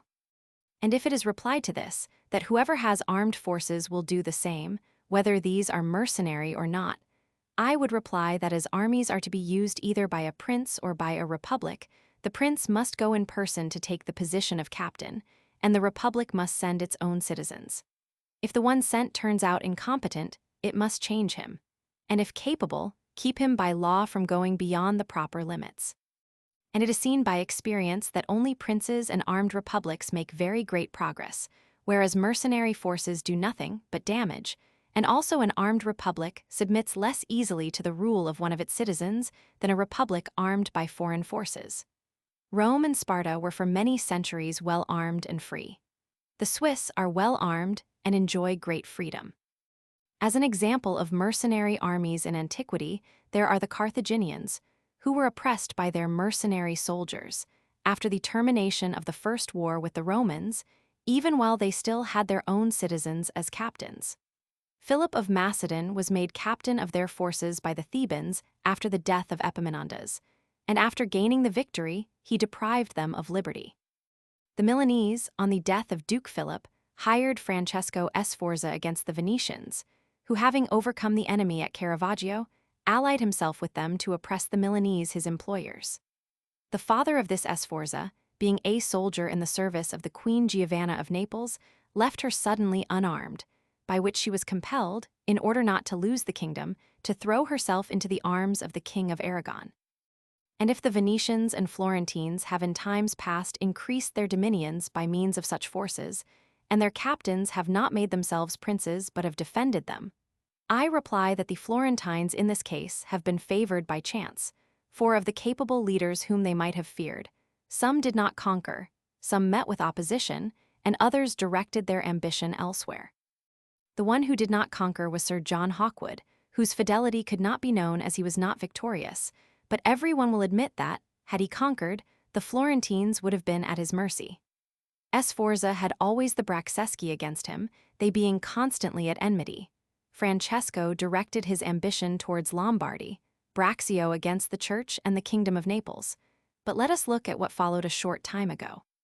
The Florentines appointed Paolo Vitelli their captain, a man of great prudence, who had risen from a private station to the highest reputation. If he had taken Pisa, no one can deny that it was highly important for the Florentines to retain his friendship, because had he become the soldier of their enemies, they would have had no means of opposing him. And in order to retain him, they would have been obliged to obey him.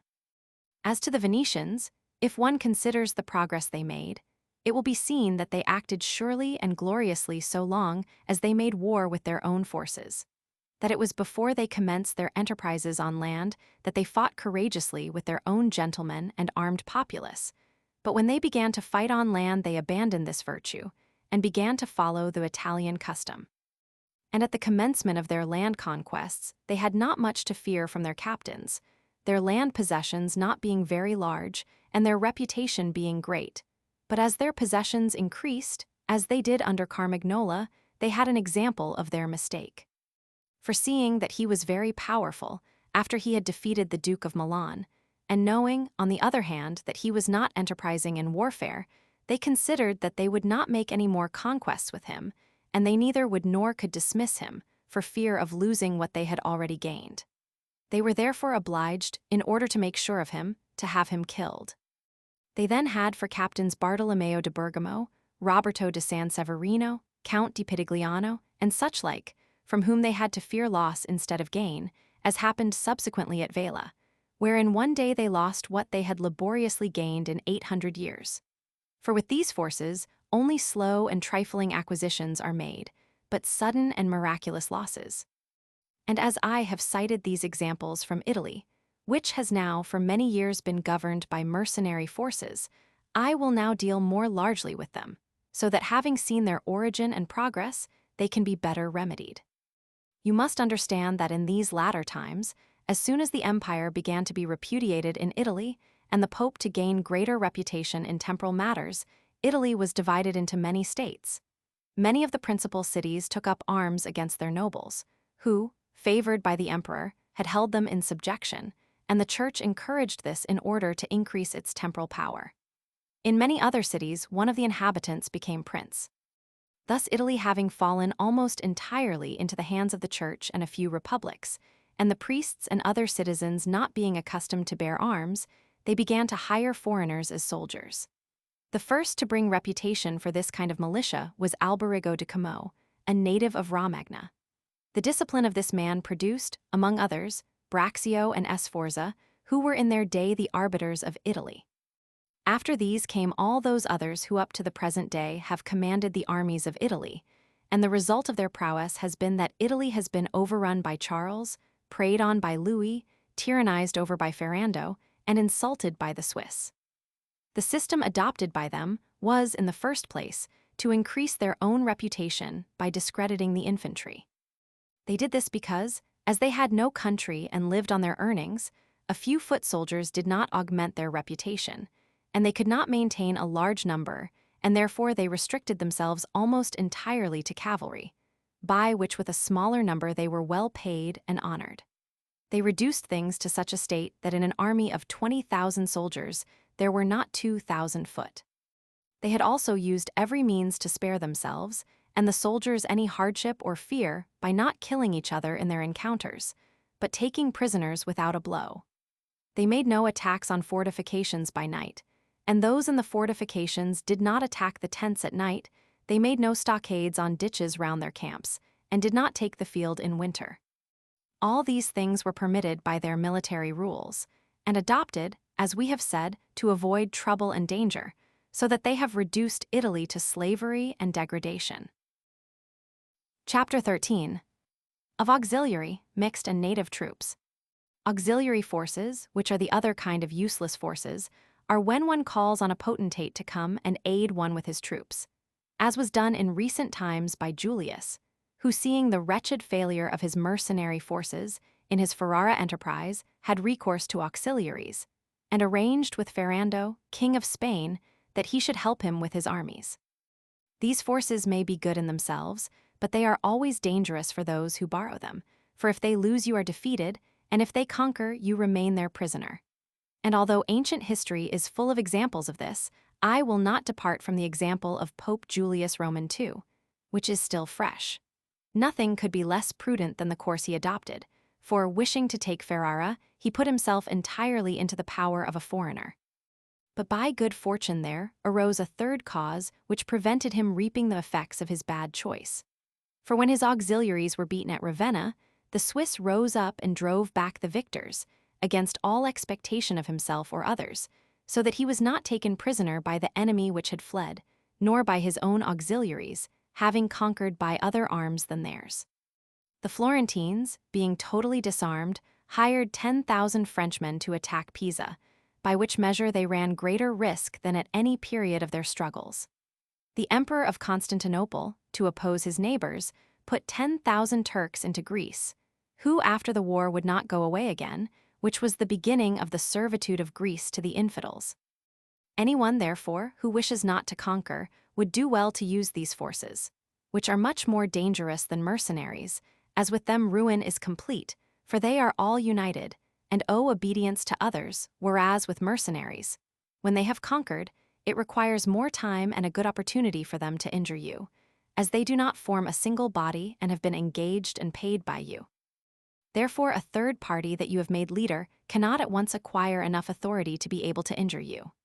In a word, the greatest dangers with mercenaries lies in their cowardice and reluctance to fight, but with auxiliaries the danger lies in their courage. A wise prince, therefore, always avoids these forces and has recourse to his own, and would prefer rather to lose with his own men than conquer with the forces of others, not deeming it a true victory which is gained by foreign arms. I never hesitate to cite the example of Cesare Borgia and his actions. This duke entered Romagna with auxiliary troops, leading forces composed entirely of French soldiers, and with these he took Imola and Forli. But as they seemed unsafe, he had recourse to mercenaries and hired the Orsini and Vitelli. Afterwards, finding these uncertain to handle, unfaithful and dangerous, he suppressed them and relied upon his own men. And the difference between these forces can be easily seen if one considers the difference between the reputation of the Duke when he had only the French, when he had the Orsini and Vitelli, and when he had to rely on himself and his own soldiers. His reputation will be found to have constantly increased, and he was never so highly esteemed as when everyone saw that he was the sole master of his forces. I do not wish to go away from recent Italian instances, but I cannot omit Hiero of Syracuse, whom I have already mentioned. This man being, as I said, made head of the army by the Syracusans, immediately recognized the uselessness of that mercenary militia, which was composed like our Italian mercenary troops. And as he thought it unsafe either to retain them or dismiss them, he had them cut in pieces and thenceforward made war with his own arms and not those of others. I would also call to mind a figure out of the Old Testament which well illustrates this point. When David offered to Saul to go and fight with the Philistine champion Goliath, Saul, to encourage him, armed him with his own arms, which when David had tried on he refused, saying that with them he could not fight so well. He preferred, therefore, to face the enemy with his own sling and knife. In short, the arms of others either fall away from you, or overburden you, or else impede you. Charles Romanate. Father of King Louis XL, having through good fortune and bravery liberated France from the English, recognized this necessity of being armed with his own forces, and established in his kingdom a system of men-at-arms and infantry. Afterwards, King Louis his son abolished the infantry and began to hire Swiss, which mistake being followed by others is, as may now be seen, a cause of danger to that kingdom. For by giving such reputation to the Swiss, France has disheartened all her own troops, the infantry having been abolished and the men-at-arms being obliged to foreigners for assistance. For being accustomed to fight with Swiss troops, they think they cannot conquer without them. Whence it comes that the French are insufficiently strong to oppose the Swiss, and without the aid of the Swiss they will not venture against others. The armies of the French are thus of a mixed kind, partly mercenary and partly her own.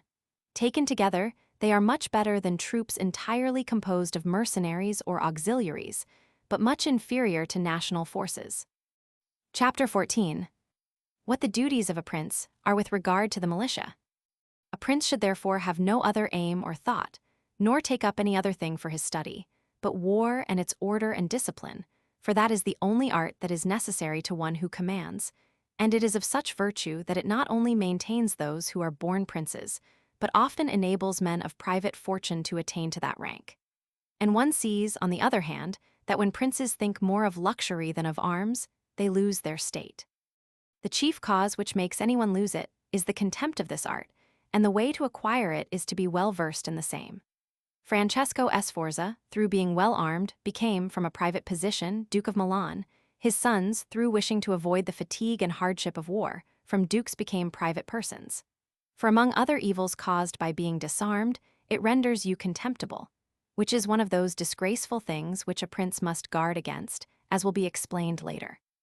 Because there is no comparison whatever between an armed man and a disarmed one, it is not reasonable to suppose that one who is armed will obey willingly one who is unarmed, or that any unarmed man will remain safe among armed servants. For one being disdainful and the other suspicious, it is not possible for them to act well together. And yet a prince who is ignorant of military matters, besides the other misfortunes already mentioned, cannot be esteemed by his soldiers, nor have confidence in them. He ought, therefore, never to let his thoughts stray from the exercise of war, and in peace he ought to practice it more than in war, which he can do in two ways, both by action and by study. As to action, he must, besides keeping his men well disciplined and exercised, engage continually in hunting and thus accustom his body to hardships, and on the other hand learn the nature of the land, how the mountains rise, how the valleys are disposed, where the plains lie, and understand the nature of the rivers and swamps, and to this he should devote great attention. This knowledge is useful in two ways. In the first place, one learns to know one's country, and can the better see how to defend it. Then, by means of the knowledge and experience gained in one locality, one can easily understand any other that it may be necessary to venture on. For the hills and valleys, plains and rivers of Tuscany, for instance, have a certain resemblance to those of other provinces, so that from a knowledge of the country in one province, one can easily arrive at a knowledge of others. And that prince who is lacking in this skill is wanting in the first essentials of a leader. For it is this which teaches how to find the enemy, take up quarters, lead armies, arrange marches, and occupy positions with advantage. Philopoemen, prince of the Achaea, among other praises bestowed on him by writers, is lauded because in times of peace he thought of nothing but the methods of warfare, and when he was in the country with his friends, he often stopped and asked them, "If the enemy were on that hill and we found ourselves here with our army, which of us would have the advantage? How could we safely approach him maintaining our order? If we wished to retire, what ought we to do? If they retired, how should we follow them?" And he put before them as they went along all the cases that might happen to an army, heard their opinion, gave his own, fortifying it by argument, so that through these continued cogitations there could never happen any incident when leading his armies for which he was not prepared.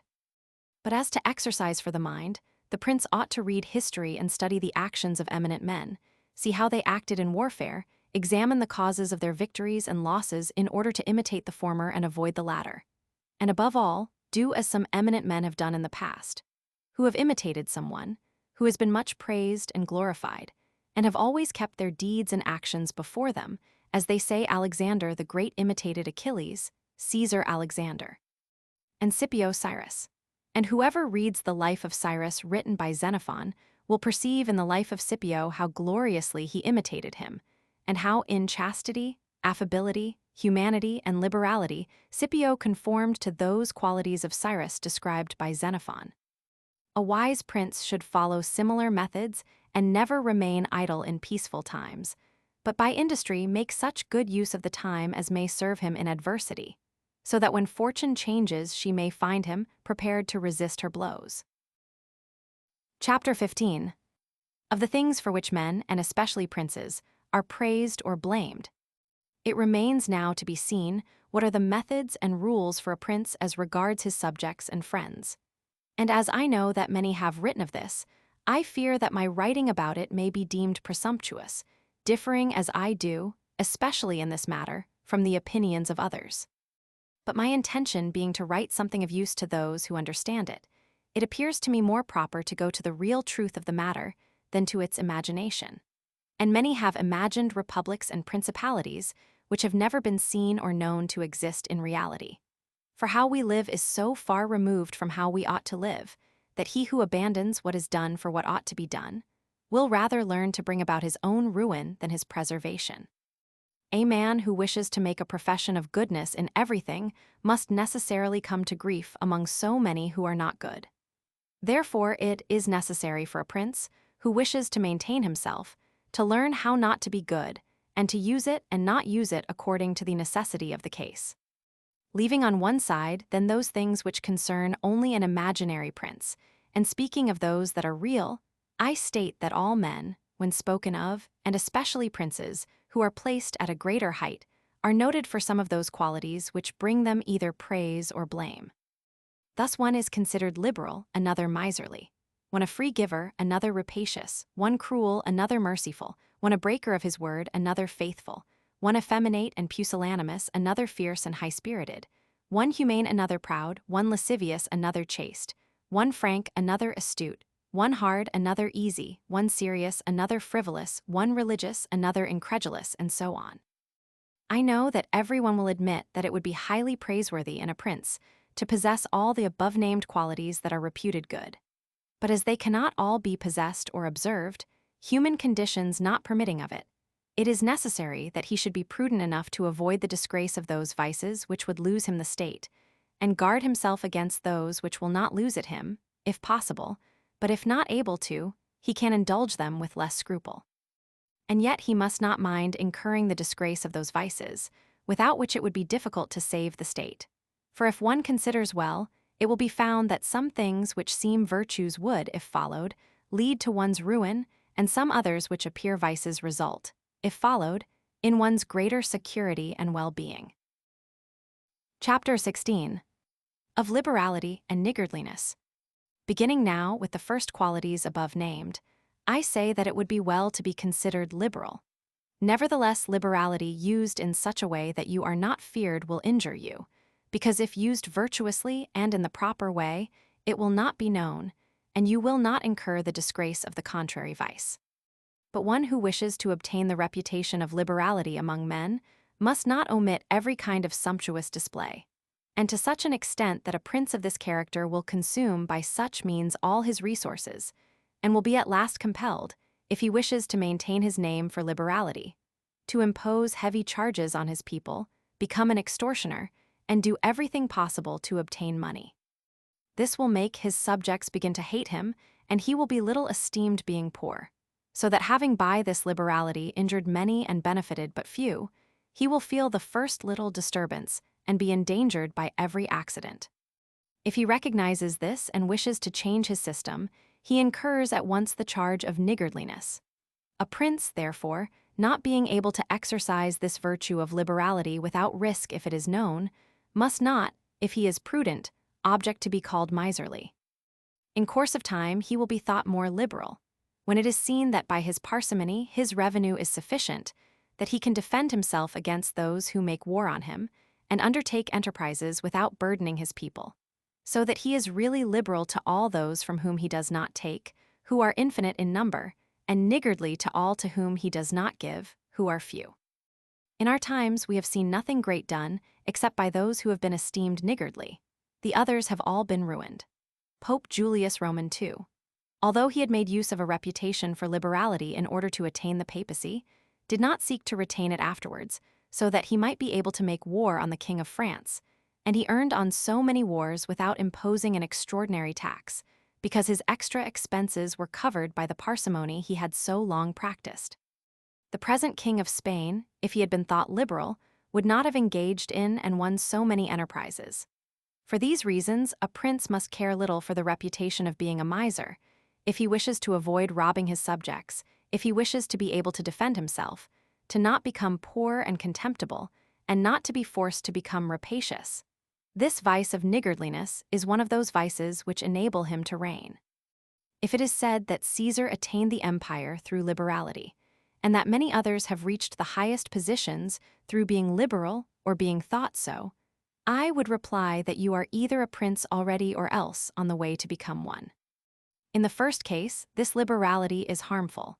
In the second, it is certainly necessary to be considered liberal, and Caesar was one of those who wished to attain the mastery over Rome. But if after attaining it he had lived and had not moderated his expenses, he would have destroyed that empire. And should anyone reply that there have been many princes who have done great things with their armies, who have been thought extremely liberal, I would answer by saying that the prince may either spend his own wealth and that of his subjects or the wealth of others. In the first case, he must be sparing, but in the second, he must not neglect to be very liberal. This liberality is very necessary to a prince who marches with his armies and lives by plunder, sacking, and extorting, and is dealing with the wealth of others, for without it he would not be followed by his soldiers. And you may be very generous indeed with what is not the property of yourself or your subjects, as were Cyrus, Caesar, and Alexander. For spending the wealth of others will not diminish your reputation, but increase it. Only spending your own resources will injure you. There is nothing which destroys itself so much as liberality, for by using it you lose the power of using it, and become either poor and despicable, or, to escape poverty, rapacious and hated. And of all things that a prince must guard against, the most important are being despicable or hated, and liberality will lead you to one or other of these conditions.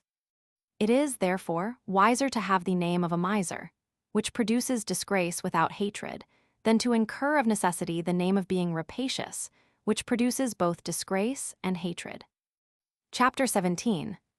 Of cruelty and clemency, and whether it is better to be loved or feared. Proceeding to the other qualities before named, I say that every prince must desire to be considered merciful and not cruel. He must, however, take care not to misuse this mercifulness. Caesar Borgia was considered cruel, but his cruelty had settled the Romagna, united it, and brought it peace and confidence. If this is considered a benefit, it will be seen that he was really much more merciful than the Florentine people, who, to avoid the name of cruelty, allowed Pistia to be destroyed. A prince, therefore, must not mind incurring the charge of cruelty for the purpose of keeping his subjects united and confident. For, with a very few examples, he will be more merciful than those who, from excess of tenderness, allow disorders to arise, from whence spring murders and rapine. For these as a rule injure the whole community, while the executions carried out by the prince injure only one individual. And of all princes, it is impossible for a new prince to escape the name of cruel, new states being always full of dangers. Wherefore Virgil makes Dido excuse the inhumanity of her rule by its being new, where she says, Res dura, et regni navitas me talia cogat maliri, et late fines custod turi. Nevertheless, he must be cautious in believing and acting, and must not inspire fear of his own accord, and must proceed in a temperate manner with prudence and humanity, so that too much confidence does not render him incautious, and too much diffidence does not render him intolerant. From this arises the question whether it is better to be loved more than feared, or feared more than loved. The reply is that one ought to be both feared and loved, but as it is difficult for the two to go together, it is much safer to be feared than loved, if one of the two has to be wanting. For it may be said of men in general that they are ungrateful, voluble, dissemblers, anxious to avoid danger, and covetous of gain. As long as you benefit them, they are entirely yours. They offer you their blood, their goods, their life, and their children, as I have before said, when the necessity is remote. But when it approaches, they revolt. And the prince who has relied solely on their words, without making other preparations, is ruined. For the friendship which is gained by purchase, and not through grandeur and nobility of spirit, is merited, but is not secured, and at times is not to be had. And men have less scruple in offending one who makes himself loved than one who makes himself feared.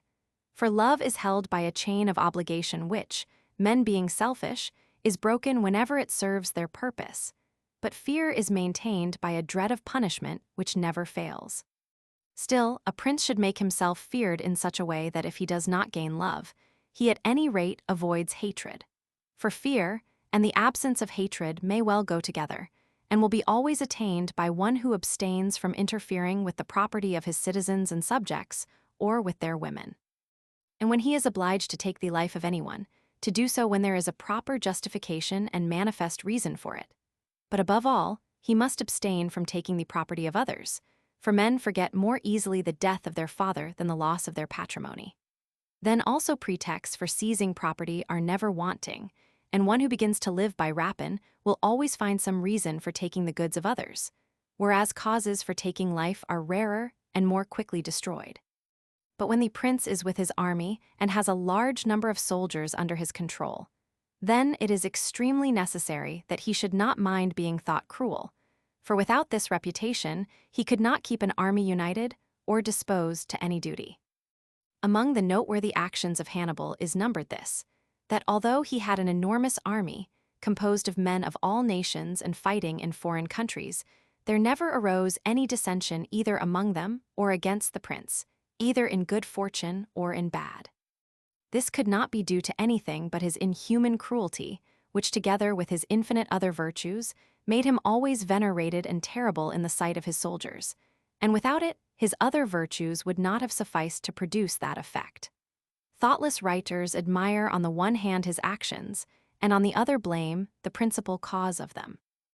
And that it is true that his other virtues would not have sufficed may be seen from the case of Scipio, very rare not only in his own times, but in all times of which memory remains, whose armies rebelled against him in Spain, which arose from nothing but his excessive kindness, which allowed more license to the soldiers than was consonant with military discipline. He was reproached with this in the Senate by Fabius Maximus, who called him a corrupter of the Roman militia. The Locri having been destroyed by one of Scipio's officers were not revenged by him, nor was the insolence of that officer punished, simply by reason of his easy nature. So much so, that someone wishing to excuse him in the Senate said that there were many men who knew rather how not to err than how to correct the errors of others. This disposition would in time have tarnished the fame and glory of Scipio had he persevered in it under the empire. But living under the rule of the Senate, this harmful quality was not only concealed, but became a glory to him. I conclude, therefore, with regard to being feared and loved, that men love at their own free will, but fear at the will of the prince, and that a wise prince must rely on what is in his power and not on what is in the power of others, and he must only trouble himself to avoid incurring hatred, as has been explained. Chapter 18. In what way princes must keep faith. How laudable it is for a prince to keep good faith and live with integrity, and not with astuteness, everyone knows. Still, the experience of our times shows those princes to have done great things who have had little regard for good faith, and have been able by astuteness to confuse men's brains, and who have ultimately overcome those who have made loyalty their foundation. You must know, then, that there are two methods of fighting, the one by law, the other by force. The first method is that of men, the second of beasts. But as the first method is often insufficient, one must have recourse to the second. It is therefore necessary to know well how to use both the beast and the man. This was covertly taught to princes by ancient writers, who relate how Achilles and many others of those princes were given to Chiron the centaur to be brought up, who kept them under his discipline.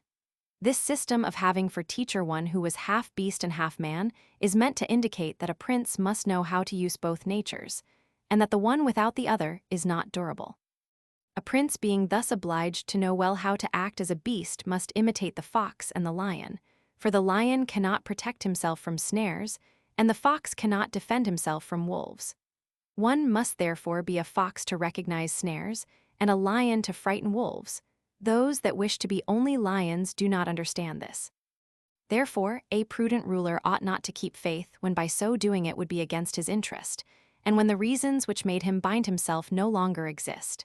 If men were all good, this precept would not be a good one, but as they are bad and would not observe their faith with you, so you are not bound to keep faith with them.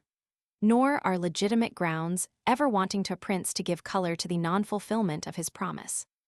Of this one could furnish an infinite number of modern examples, and show how many times peace has been broken, and how many promises rendered worthless by the faithlessness of princes, and those that have been best able to imitate the fox have succeeded best. But it is necessary to be able to disguise this character well, and to be a great feigner and dissembler. And men are so simple and so ready to obey present necessities, that one who deceives will always find those who allow themselves to be deceived. I will only mention one modern instance. Alexander Roman 6. Did nothing else but deceive men, he thought of nothing else, and found the way to do it. No man was ever more able to give assurances, or affirmed things with stronger oaths, and no man observed them less. However, he always succeeded in his deceptions, as he knew well this side of the world. It is not, therefore, necessary for a prince to have all the above-named qualities, but it is very necessary to seem to have them. I would even be bold to say that to possess them and to always observe them is dangerous, but to appear to possess them is useful. Thus it is well to seem pious, faithful, humane, religious, sincere, and also to be so. But you must have the mind so watchful that, when it is needful to be otherwise, you may be able to change to the opposite qualities. And it must be understood that a prince, and especially a new prince, cannot observe all those things which are considered good in men, being often obliged, in order to maintain the state, to act against faith, against charity, against humanity, and against religion. And therefore he must have a mind disposed to adapt itself according to the wind, and as the variations of fortune dictate, and, as I said before, not deviate from what is good if possible, but be able to do evil if necessitated. A prince must take great care that nothing goes out of his mouth which is not full of the above-named 5 qualities, and, to see and hear him, he should seem to be all faith, all integrity, all humanity, and all religion.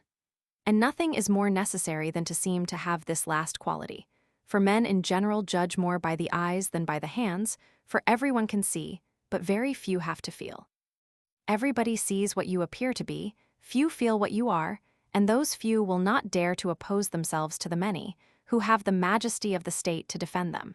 And in the actions of men, and especially of princes, from which there is no appeal, the end is everything. Let a prince therefore aim at living and maintaining state the state. The means will always be judged honorable and praised by everyone, for the vulgar is always taken by appearances and the result of things, and the world consists only of the vulgar, and the few find a place when the many have nothing to rest upon. A certain prince of the present time, whom it is well not to name, never does anything but preach peace and good faith, but he is really a great enemy to both, and either of them, had he observed them, would have lost him both state and reputation on many occasions. Chapter 19. That we must avoid being despised and hated. But as I have now spoken of the most important of the qualities in question, I will now deal briefly with the rest on the general principle, that the prince must, as already stated, avoid those things which will make him hated or despised. And whenever he succeeds in this, he will have done his part, and will find no danger in other vices. He will chiefly become hated, as I said, by being rapacious, and usurping the property and women of his subjects, which he must abstain from doing. And whenever one does not attack the property or honor of the generality of men, they will live contented. And one will only have to combat the ambition of a few, who can be easily held in check in many ways. He is rendered despicable by being thought changeable, frivolous, effeminate, timid, and irresolute, which a prince must guard against as a rock of danger, and manage so that his actions show grandeur, high courage, seriousness, and strength. And as to the government of his subjects, let his sentence be irrevocable, and let him adhere to his decisions so that no one may think of deceiving him or making him change. The prince who creates such an opinion of himself gets a great reputation, and it is very difficult to conspire against one who has a great reputation, and he will not easily be attacked so long as it is known that he is esteemed and reverenced by his subjects. For a prince must have 2 kinds of fear, one internal as regards his subjects, one external as regards foreign powers. From the latter he can defend himself with good arms and good friends, and he will always have good friends if he has good arms. And internal matters will always remain quiet if they are not perturbed by conspiracy. And even if external powers sought to foment one, if he has ruled and lived as I have described, he will always, if he stands firm, be able to sustain every shock, as I have shown that Nabis the Spartan did. But with regard to the subjects, if not acted on from outside, it is still to be feared lest they conspire in secret, from which the prince may guard himself well by avoiding hatred and contempt, and keeping the people satisfied with him, which it is necessary to accomplish, as has been related at length. And one of the most potent remedies that a prince has against conspiracies is that of not being hated or despised by the mass of the people. For whoever conspires always believes that he will satisfy the people by the death of their prince. But if he thought to offend them by doing this, he would fear to engage in such an undertaking, for the difficulties that conspirators have to meet are infinite. Experience shows that there have been very many conspiracies, but few have turned out well, for whoever conspires cannot act alone, and cannot find companions except among those who are discontented. And as soon as you have disclosed your intention to a malcontent, you give him the means of satisfying himself, for by revealing it he can hope to secure everything he wants. To such an extent that seeing a certain gain by doing this, and seeing on the other hand only a doubtful one and full of danger, he must either be a rare friend to you, or else a very bitter enemy to the prince if he keeps faith with you. And to reduce the matter to narrow limits, I say that on the side of the conspirator there is nothing but fear, jealousy, suspicion, and dread of punishment which frightens him, and on the side of the prince there is the majesty of government, the laws, the protection of friends, and of the state which guard him. When to these things are added the good will of the people, it is impossible that anyone should have the temerity to conspire. For whereas generally a conspirator has to fear before the execution of his plot, in this case he must also fear afterwards, having the people for an enemy when his crime is accomplished, and thus not being able to hope for any refuge. Numberless instances might be given of this, but I will content myself with one which took place within the memory of our fathers. Messer Annibale Bentivogli, Prince of Bologna, ancestor of the present Messer Annibale, was killed by the Caneschi, who conspired against him. He left no relations but Messer Giovanni, who was then an infant, but after the murder the people rose up and killed all the Caneschi. This arose from the popular goodwill that the house of Bentivogli enjoyed at that time in Bologna, which was so great that, as there was nobody left after the death of Annibale who could govern the state, the Bolognese, hearing that there was one of the Bentivogli family in Florence, who had till then been thought the son of a blacksmith, came to fetch him and gave him the government of the city, and it was governed by him until Messer Giovanni was old enough to assume the government. I conclude, therefore, that a prince need trouble little about conspiracies when the people are well disposed, but when they are hostile and hold him in hatred, then he must fear everything and everybody. Well-ordered states and wise princes have studied diligently not to drive the nobles to desperation, and to satisfy the populace and keep it contented, for this is one of the most important matters that a prince has to deal with. Among the kingdoms that are well-ordered and governed in our time is France, and there we find numberless good institutions on which depend the liberty and security of the king. Of these the chief is the Parliament and its authority, because he who established that kingdom, knowing the ambition and insolence of the great nobles, and deeming it necessary to have a bit in their mouths to check them, and knowing on the other hand the hatred of the mass of the people to the great, based on fear, and wishing to secure them, did not wish to make this the special care of the king, to relieve him of the dissatisfaction that he might incur among the nobles by favoring the people, and among the people by favoring the nobles. He therefore established a third judge that, without direct charge of the king, kept in check the great, and favored the lesser people. Nor could any better or more prudent measure have been adopted, nor better precaution for the safety of the king and the kingdom. From which another notable rule can be drawn, that princes should let the carrying out of unpopular duties devolve on others, and bestow favors themselves. I conclude again by saying that a prince must esteem his nobles, but not make himself hated by the populace. It may perhaps seem to some that considering the life and death of many Roman emperors that they are instances contrary to my opinion, finding that some who lived always nobly and showed great strength of character, nevertheless lost the empire, or were killed by their subjects who conspired against them. Wishing to answer these objections, I will discuss the qualities of some emperors, showing the cause of their ruin not to be at variance with what I have stated, and I will also partly consider the things to be noted by whoever reads the deeds of these times. I will content myself with taking all those emperors who succeeded to the empire from Marcus the philosopher to Maximinus.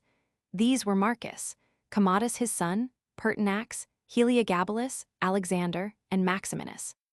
And the first thing to note is that whereas other princes have only to contend against the ambition of the great and the insolence of the people, The Roman emperors had a third difficulty, that of having to support the cruelty and avarice of the soldiers, which was such a difficulty that it was the cause of the ruin of many, it being difficult to satisfy both the soldiers and the people. For the people love tranquility, and therefore like princes who are pacific, but the soldiers prefer a prince of military spirit, who is insolent, cruel, and rapacious. They wish him to exercise these qualities on the people so that they may get double pay and give vent to their avarice and cruelty. Thus it came about that those emperors who, by nature or art, had not such a reputation as could keep both parties in check, invariably were ruined, and the greater number of them who were raised to the empire being new men, knowing the difficulties of these two opposite dispositions, confined themselves to satisfying the soldiers and thought little of injuring the people. This choice was necessary, princes not being able to avoid being hated by someone. They must first try not to be hated by the mass of the people. If they cannot accomplish this, they must use every means to escape the hatred of the most powerful parties. And therefore these emperors, who being new men had need of extraordinary favors, adhered to the soldiers more willingly than to the people. Whether this, however, was of use to them or not, depended on whether the prince knew how to maintain his reputation with them. From these causes it resulted that Marcus, Pertinax, and Alexander, being all of modest life, lovers of justice, enemies of cruelty, humane and benign, had all a sad ending except Marcus. Marcus alone lived and died in honor, because he succeeded to the empire by hereditary right and did not owe it either to the soldiers or to the people. Besides which, possessing many virtues which made him revered, he kept both parties in their place as long as he lived, and was never either hated or despised. But Pertinax was created emperor against the will of the soldiers, who being accustomed to live licentiously under Commodus, could not put up with the honest life to which Pertinax wished to limit them, so that having made himself hated, and to this contempt being added because he was old, he was ruined at the very beginning of his administration. Whence it may be seen that hatred is gained as much by good works as by evil, and therefore, as I said before, a prince who wishes to maintain the state is often forced to do evil. For when that party, whether populace, soldiery, or nobles, whichever it be that you consider necessary to you for keeping your position, is corrupt, you must follow its humor and satisfy it, and in that case good works will be inimical to you. But let us come to Alexander, who was of such goodness that among other things for which he is praised, it is said that in the 14 years that he reigned no one was put to death by him without a fair trial. Nevertheless, being considered effeminate, and a man who allowed himself to be ruled by his mother, and having thus fallen into contempt, the army conspired against him and killed him. Looking, on the other hand, at the qualities of Commodus, Severus, Antoninus, extremely cruel and rapacious. To satisfy the soldiers, there was no injury which they would not inflict on the people, and all except Severus ended badly. Severus, however, had such abilities that by maintaining the soldiers friendly to him, he was able to reign happily, although he oppressed the people. For his virtues made him so admirable in the sight both of the soldiers and the people that the latter were, as it were, astonished and stupefied, while the former were respectful and contented. As the deeds of this ruler were great for a new prince, I will briefly show how well he could use the qualities of the fox and the lion, whose natures, as I said before, it is necessary for a prince to imitate. Knowing the sloth of the Emperor Julian, Severus, who was leader of the army in Slavonia, persuaded the troops that it would be well to go to Rome to avenge the death of Pertinax, who had been slain by the imperial guard, and under this pretext, without revealing his aspirations to the throne, marched with his army to Rome and was in Italy before his design was known. On his arrival in Rome, the Senate elected him emperor through fear, and Julian died. There remained after this beginning 2 difficulties to be faced by Severus before he could obtain the whole control of the empire. One in Asia, where Nigrinus, head of the Asiatic armies, had declared himself emperor, the other in the west from Albinus, who also aspired to the empire. And as he judged it dangerous to show himself hostile to both, he decided to attack Nigrinus and deceive Albinus, to whom he wrote that having been elected emperor by the Senate, he wished to share that dignity with him. He sent him the title of Caesar, and by deliberation of the Senate, he was declared his colleague, all of which was accepted as true by Albinus. But when Severus had defeated and killed Nigrinus and pacified things in the east, he returned to Rome and charged Albinus in the Senate with having, unmindful of the benefits received from him, traitorously sought to assassinate him, and stated that he was therefore obliged to go and punish his ingratitude. He then went to France to meet him, and there deprived him of both his position and his life. Whoever examines in detail the actions of Severus will find him to have been a very ferocious lion and an extremely astute fox, and will see him to have been feared and respected by all and not hated by the army, and will not be surprised that he, a new man, should have been able to hold the empire so well, since his great reputation defended him always from that hatred that his rapacity might have produced in the people. But Antoninus, his son, was also a man of great ability, and possessed qualities that rendered him admirable in the sight of the people and also made him popular with the soldiers. For he was a military man, capable of enduring the most extreme hardships, disdainful of delicate food, and every other luxury, which made him loved by all the armies. However, his ferocity and cruelty were so great and unheard of, through his having, after executing many private individuals, caused a large part of the population of Rome and all that of Alexandria to be killed, that he became hated by all the world and began to be feared by those about him to such an extent that he was finally killed by a centurion in the midst of his army. Whence it is to be noted that this kind of death, which proceeds from the deliberate action of a determined man, cannot be avoided by princes, since anyone who does not fear death himself can inflict it, but a prince need not fear much on this account, as such actions are extremely rare.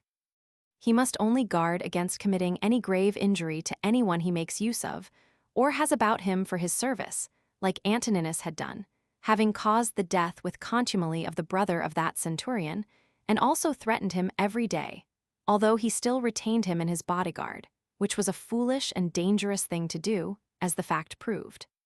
But let us come to Commodus, who might easily have kept the empire, having succeeded to it by heredity, being the son of Marcus, and it would have sufficed for him to follow in the steps of his father to have satisfied both the people and the soldiers. But being of a cruel and bestial disposition, in order to be able to exercise his rapacity on the people, he sought to amuse the soldiers and render them licentious. On the other hand, by not maintaining his dignity, by often descending into the theater to fight with gladiators and committing other contemptible actions, little worthy of the imperial dignity, he became despicable in the eyes of the soldiers, and being hated on the one hand and despised on the other, he was conspired against and killed. There remains to be described the character of Maximinus. He was an extremely warlike man, and as the armies were annoyed with the effeminacy of Alexander, which we have already spoken of, he was after the death of the latter elected emperor. He did not enjoy it for long, as two things made him hated and despised.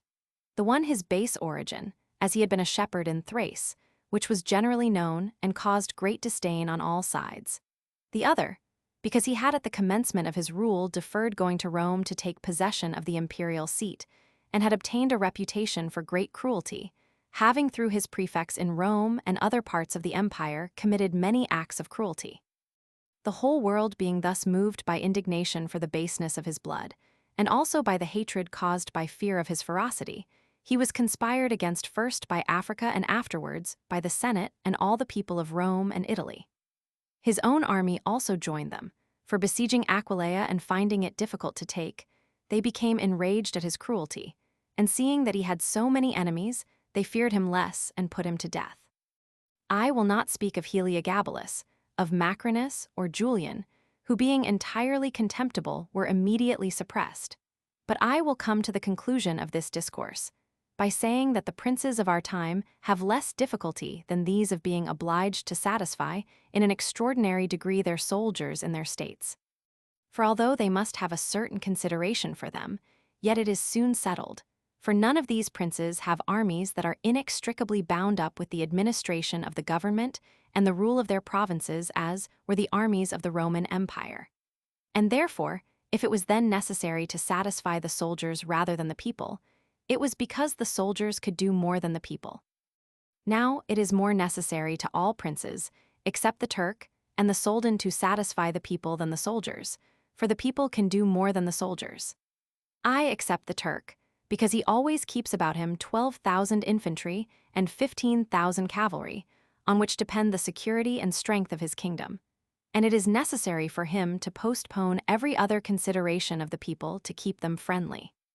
It is the same with the kingdom of the Soldan, which being entirely in the hands of the soldiers, he is bound to keep their friendship regardless of the people. And it is to be noted that this state of the Soldan is different from that of all other princes, being similar to the Christian pontificate, which cannot be called either a hereditary kingdom or a new one, for the sons of the dead prince are not his heirs, but he who is elected to that position by those who have authority. And as this order is ancient, it cannot be called a new kingdom, there being none of these difficulties which exist in new ones.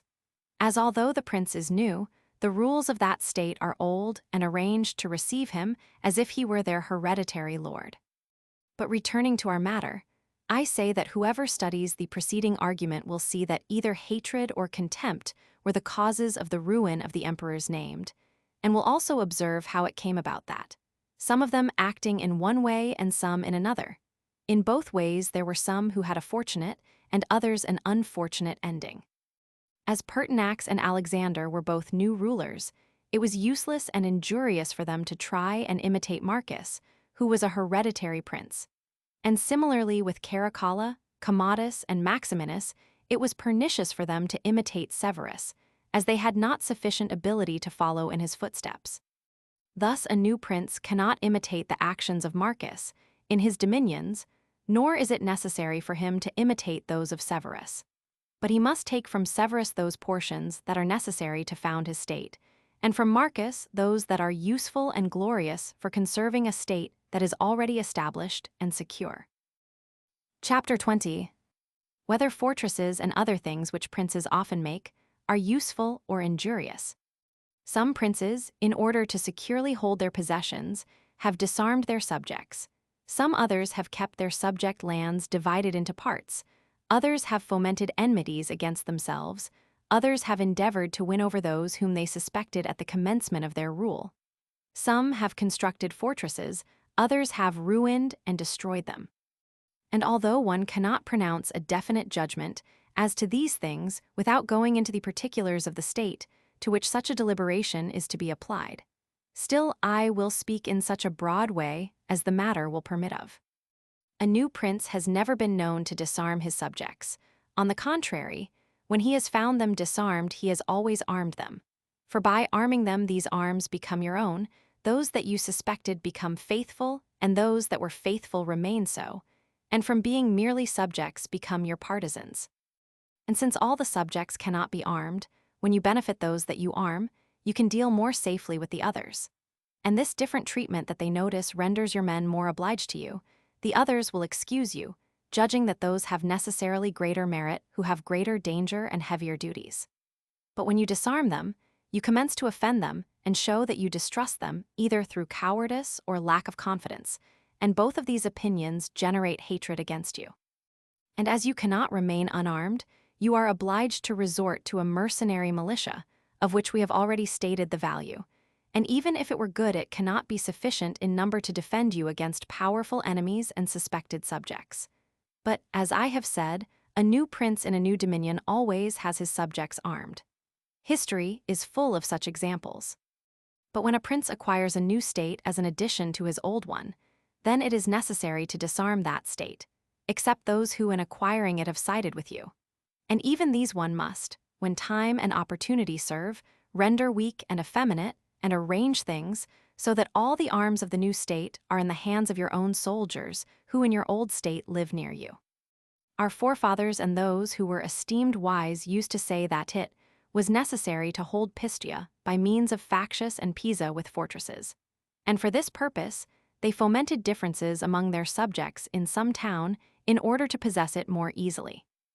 This, in those days when Italy was fairly divided, was doubtless well done, but does not seem to me to be a good precept for the present time, for I do not believe that the divisions thus created ever do any good. On the contrary, it is certain that when the enemy approaches, the cities thus divided will be at once lost, for the weaker faction will always side with the enemy, and the other will not be able to stand. The Venetians, actuated, I believe, by the aforesaid motives, cherished the Guelph and Ghibelline factions in the cities subject to them, and although they never allowed them to come to bloodshed, they yet encouraged these differences among them, so that the citizens, being occupied in their own quarrels, might not act against them. This, however, did not avail them anything, as was seen when, after the defeat of Vela, a part of those subjects immediately took courage and took from them the whole state. Such methods, besides, argue weakness in a prince, for in a strong government such dissensions will never be permitted. They are profitable only in time of peace, as by means of them it is easy to manage one's subjects, but when it comes to war, the fallacy of such a policy is at once shown. Without doubt, princes become great when they overcome difficulties and opposition, and therefore fortune, especially when it wants to render a new prince great, who has greater need of gaining a great reputation than a hereditary prince, raises up enemies and compels him to undertake wars against them, so that he may have cause to overcome them, and thus raise himself higher by means of that ladder which his enemies have brought him. There are many who think, therefore, that a wise prince ought, when he has the chance, to foment astutely some enmity, so that by suppressing it he will augment his greatness. Princes, and especially new ones, have found more faith and more usefulness in those men, whom at the beginning of their power they regarded with suspicion, than in those they at first confided in. Pandolfo Petrucci, Prince of Siena, governed his state more by those whom he suspected than by others. But of this we cannot speak at large, as it varies according to the subject.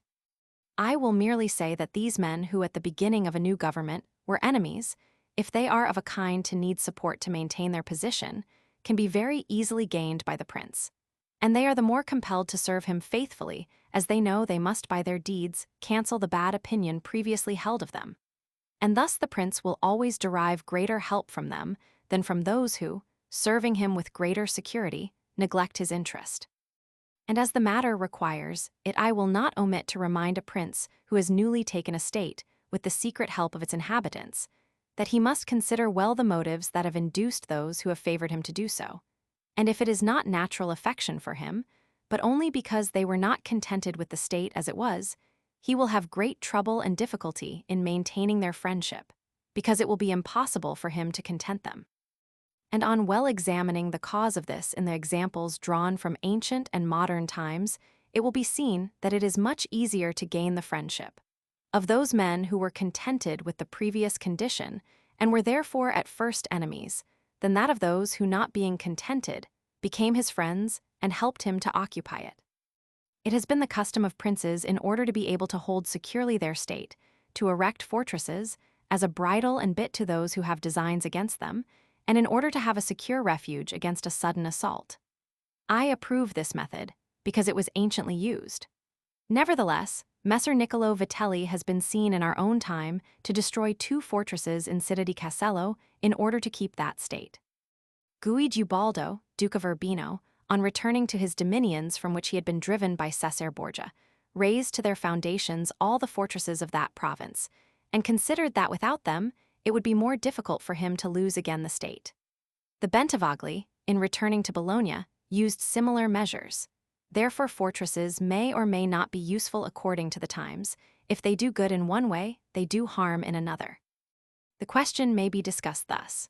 A prince who fears his own people more than foreigners ought to build fortresses, but he who has greater fear of foreigners than of his own people ought to do without them. The castle of Milan, built by Francesco Sforza, has given and will give more trouble to the house of Sforza than any other disorder in that state.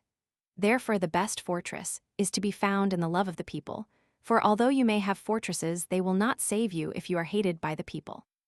When once the people have taken arms against you, there will never be lacking foreigners to assist them.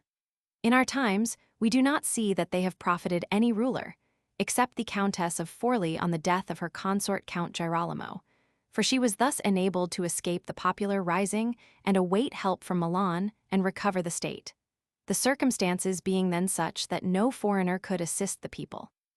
But afterwards they were of little use to her when Cesare Borgia attacked her, and the people being hostile to her allied themselves with the foreigner. So that then and before it would have been safer for her not to be hated by the people than to have the fortresses. Having considered these things, I would therefore praise the one who erects fortresses and the one who does not, and would blame anyone who, trusting in them, thinks little of being hated by his people. Chapter 21. How a Prince Must Act in Order to Gain Reputation. Nothing causes a prince to be so much esteemed as great enterprises and setting a rare example. We have in our own day Ferdinand, King of Aragon, at present King of Spain. He may almost be termed a new prince, because from a weak king he has become for fame and glory the first king in Christendom, and if you regard his actions, you will find them all very great and some of them extraordinary. At the beginning of his reign, he assailed Granada, and that enterprise was the foundation of his state. At first he did it leisurely, and without fear of being interfered with. He kept the minds of the barons of Castile occupied in this enterprise, so that thinking only of that war they did not think of making innovations, and he thus acquired reputation and power over them without their being aware of it. He was able with the money of the church and the people to maintain his armies, and by that long war lay the foundations of his military power, which afterwards has made him famous. Besides this, to be able to undertake greater enterprises, and always under the pretext of religion, he had recourse to a pious cruelty, driving out the Moors from his kingdom and despoiling them. No more admirable or rare example can be found. He also attacked under the same pretext Africa, undertook his Italian enterprise, and has lately attacked France, so that he has continually contrived great things, which have kept his subjects' minds uncertain and astonished, and occupied in watching their result. And these actions have arisen one out of the other, so that they have left no time for men to settle down and act against him. It is also very profitable for a prince to give some rare examples of himself in the internal administration, like those related of Messer Bernabo of Milan, when it happens that someone does something extraordinary, either good or evil, in civil life, and to take a means of rewarding or punishing him, which will be much talked about. And above all, a prince must endeavor in every action to obtain fame for being great and excellent. A prince is further esteemed when he is a true friend or a true enemy, when, that is, he declares himself without reserve in favor of someone against another. This policy is always more useful than remaining neutral. For if two neighboring powers come to blows, they are either such that if one wins, you will have to fear the victor, or else not. In either of these two cases, it will be better for you to declare yourself openly and make war, because in the first case, if you do not declare yourself, you will fall a prey to the victor, to the pleasure and satisfaction of the one who has been defeated, and you will have no reason nor anything to defend you and nobody to receive you. For whoever wins will not desire friends whom he suspects, and who do not help him when in trouble, and whoever loses will not receive you, as you did not take up arms to assist his cause. Antiochus went to Greece, being sent by the Aetoli to expel the Romans. He sent orators to the Achaea who were friends of the Romans to encourage them to remain neutral. On the other hand, the Romans persuaded them to take up arms on their side. The matter was brought before the council of the Achaea for deliberation, where the ambassador of Antiochus sought to persuade them to remain neutral, to which the Roman ambassador replied, "As to what is said that it is best and most useful for your state not to meddle in our war, nothing is further from the truth. For if you do not meddle in it, you will become, without any favor or any reputation, the prize of the victor. And it will always happen that the one who is not your friend will want you to remain neutral, and the one who is your friend will require you to declare yourself by taking arms. Irresolute princes, to avoid present dangers, usually follow the way of neutrality and are mostly ruined by it. But when the prince declares himself frankly in favor of one side, if the one to whom you adhere conquers, even if he is powerful and you remain at his discretion, he is under an obligation to you and friendship has been established, and men are never so dishonest as to oppress you with such ingratitude. Moreover, victories are never so prosperous that the victor does not need to have some scruples, especially as to justice. But if he to whom you adhere loses, you are sheltered by him, and so long as he can, he will assist you. You become the companion of a fortune which may rise again. In the second case, when those who fight are such that you have nothing to fear from the victor, it is still more prudent on your part to adhere to one. For you go to the ruin of one with the help of him who ought to save him if he were wise, and if he conquers he rests at your discretion, and it is impossible that he should not conquer with your help. And here it should be noted that a prince ought never to make common cause with one more powerful than himself to injure another, unless necessity forces him to it, as before said. For if he wins, you rest at his discretion, and princes must avoid as much as possible being at the discretion of others. The Venetians united with France against the Duke of Milan, although they could have avoided that union, and from it resulted their own ruin. But when one cannot avoid it, as happened to the Florentines when the Pope in Spain went with their armies to attack Lombardy, then the prince ought to join for the above reasons. Let no state believe that it can follow a secure policy, rather let it think that all are doubtful. This is found in the nature of things, that one never tries to avoid one difficulty without running into another, but prudence consists in being able to know the nature of the difficulties and taking the least harmful as good. A prince must also show himself a lover of merit, and honor those who excel in every art. Moreover, he must encourage his citizens to follow their callings quietly, whether in commerce, or agriculture, or any other trade that men follow, so that this one shall not refrain from improving his possessions through fear that they may be taken from him, and that one from starting a trade for fear of taxes. But he should offer rewards to whoever does these things, and to whoever seeks in any way to improve his city or state. Besides this, he ought, at convenient seasons of the year, to keep the people occupied with festivals and spectacles. And as every city is divided either into trades or into classes, he ought to pay attention to all these things, mingle with them from time to time, and give them an example of his humanity and magnificence, always holding firm, however, the majesty of his dignity, which must never be allowed to fan in anything whatever. Chapter 22. Of the secretaries of princes. The choice of a prince's ministers is a matter of no little importance. They are either good or not according to the prudence of the prince. The first impression that one gets of a ruler and of his brains is from seeing the men that he has about him. When they are competent and faithful, one can always consider him wise, as he has been able to recognize their ability and keep them faithful.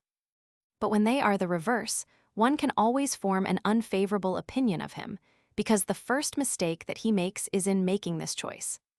There was nobody who knew Messer Antonio de Venafro as the minister of Pandolfo Petrucci, Prince of Siena, who did not consider Pandolfo to be a very prudent man, having him for his minister. There are 3 different kinds of brains. The one understands things unassisted, the other understands things when shown by others, the third understands neither alone nor with the explanations of others. The first kind is most excellent, the second also excellent, but the third useless. It is therefore evident that if Pandolfo was not of the first kind, he was at any rate of the second. For every time that one has the judgment to know the good and evil that anyone does or says, even if he has no invention, yet he recognizes the bad and good works of his minister, and corrects the one and supports the other. And the minister cannot hope to deceive him, and therefore remains good. For a prince to be able to know a minister, there is this method which never fails. When you see the minister think more of himself than of you, and in all his actions seek his own profit, such a man will never be a good minister, and you can never rely on him. For whoever has in hand the state of another must never think of himself but of the prince, and not call to mind anything but what relates to him.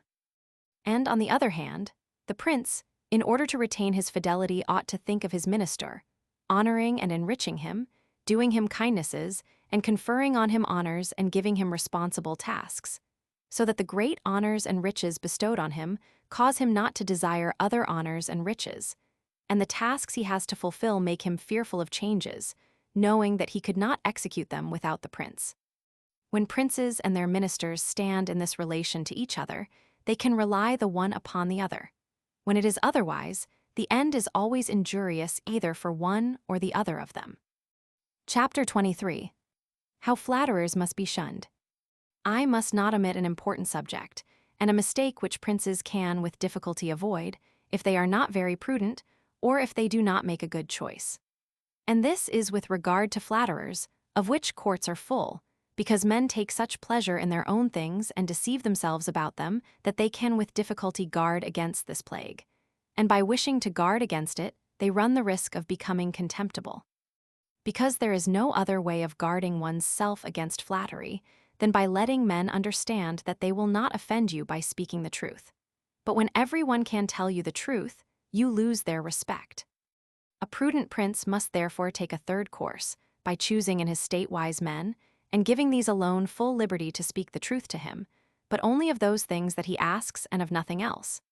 But he must ask them about everything and hear their opinion, and afterwards deliberate by himself in his own way, and in these councils, and with each of these men comport himself, so that every one may see that the more freely he speaks, the more he will be acceptable.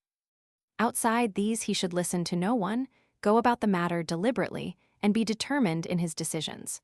Whoever acts otherwise either acts precipitately through flattery or else changes, often through the variety of opinions, from which it happens that he is little esteemed. I will give a modern instance of this. Preluca, a follower of Maximilian, the present emperor, speaking of his majesty, said that he never took counsel with anybody, and yet that he never did anything as he wished. This arose from his following the contrary method to the aforesaid. As the emperor is a secret man, he does not communicate his designs to anyone or take anyone's advice, but as on putting them into effect they begin to be known and discovered, they begin to be opposed by those he has about him, and he is easily diverted from his purpose. Hence it comes to pass that what he does one day he undoes the next. No one ever understands what he wishes or intends to do, and no reliance is to be placed on his deliberations. A prince, therefore, ought always to take counsel, but only when he wishes, not when others wish.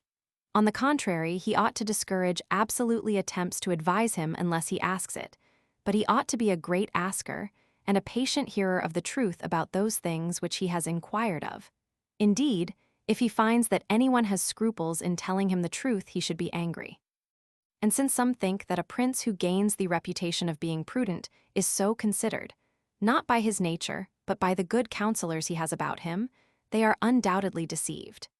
It is an infallible rule that a prince who is not wise himself cannot be well advised, unless by chance he left himself entirely in the hands of one man who ruled him in everything, and happened to be a very prudent man.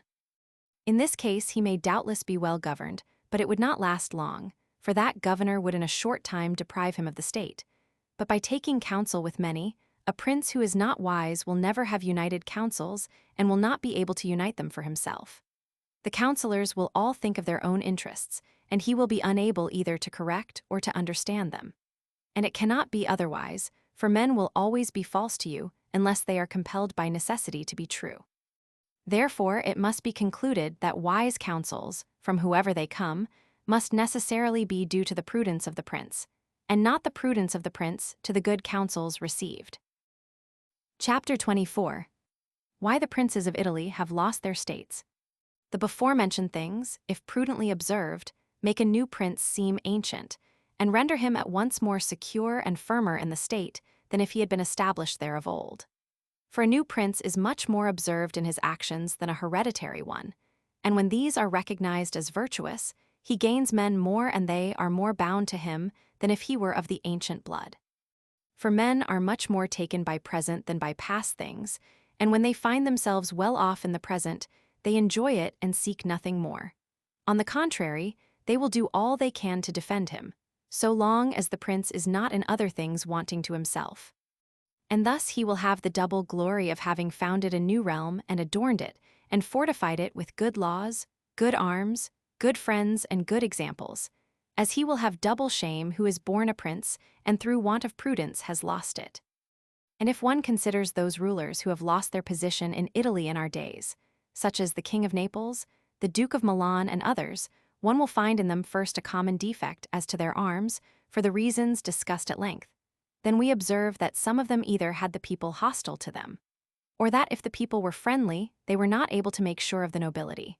For without these defects, states are not lost that have enough strength to be able to keep an army in the field. Philip of Macedon, not the father of Alexander the Great, but the one who was conquered by Titus Quintius, did not possess a great state compared to the greatness of Rome and Greece which assailed him, but being a military man and one who knew how to divert the people and make sure of the great, he was able to sustain the war against them for many years. And if at length he lost his power over several cities, he was still able to keep his kingdom. Therefore, those of our princes who had held their possessions for many years must not accuse fortune for having lost them, but rather their own negligence. For having never in quiet times considered that things might change, as it is a common fault of men not to reckon on storms, in fair weather, when adverse times came, they only thought of fleeing from them instead of defending themselves, and hoped that the people, enraged by the insolence of the conquerors, would recall them. This measure, when others are wanting, is good, but it is very bad to have neglected the other remedies for that one, for nobody would desire to fall because he believed that he would then find someone to pick him up.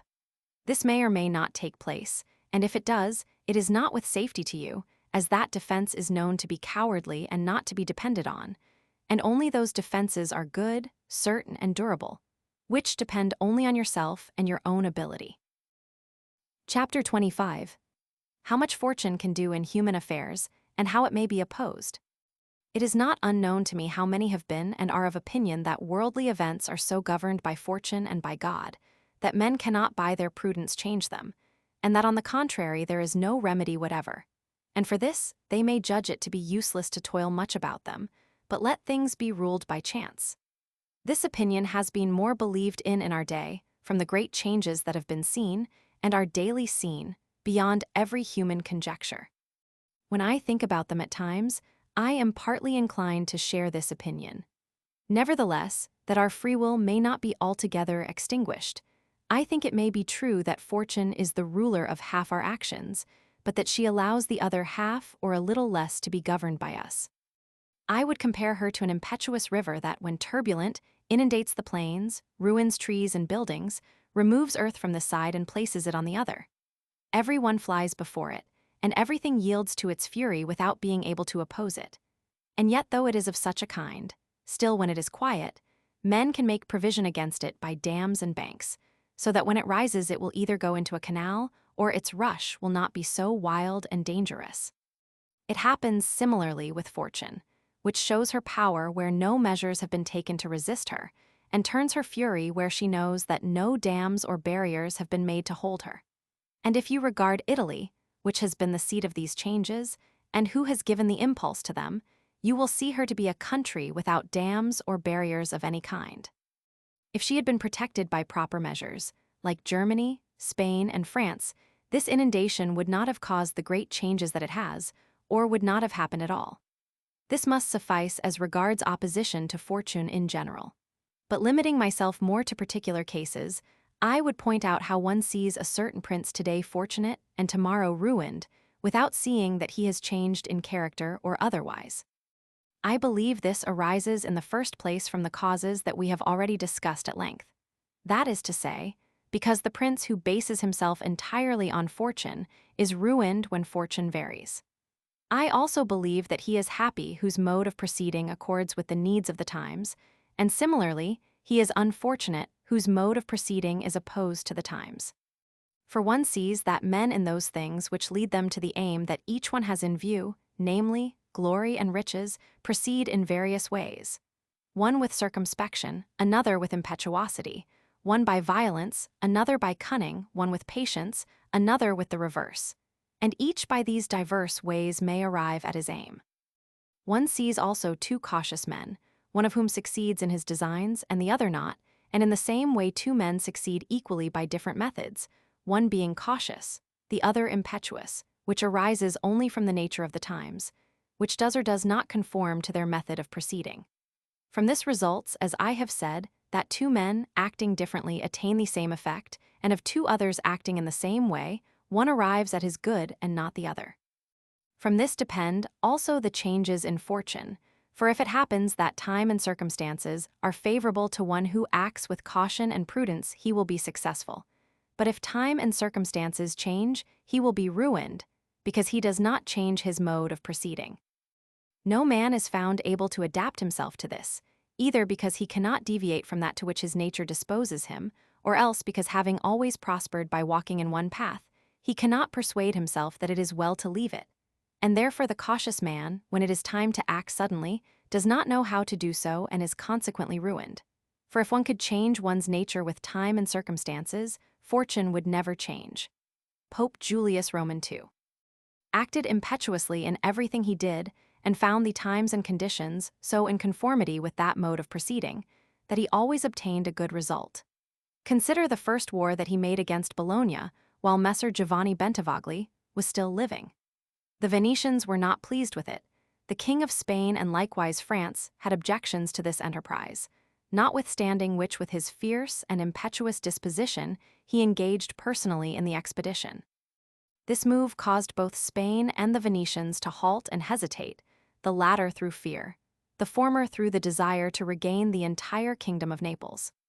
On the other hand, he engaged with him the King of France, because seeing him make this move and desiring his friendship in order to put down the Venetians, that king judged that he could not refuse him his troops without manifest injury.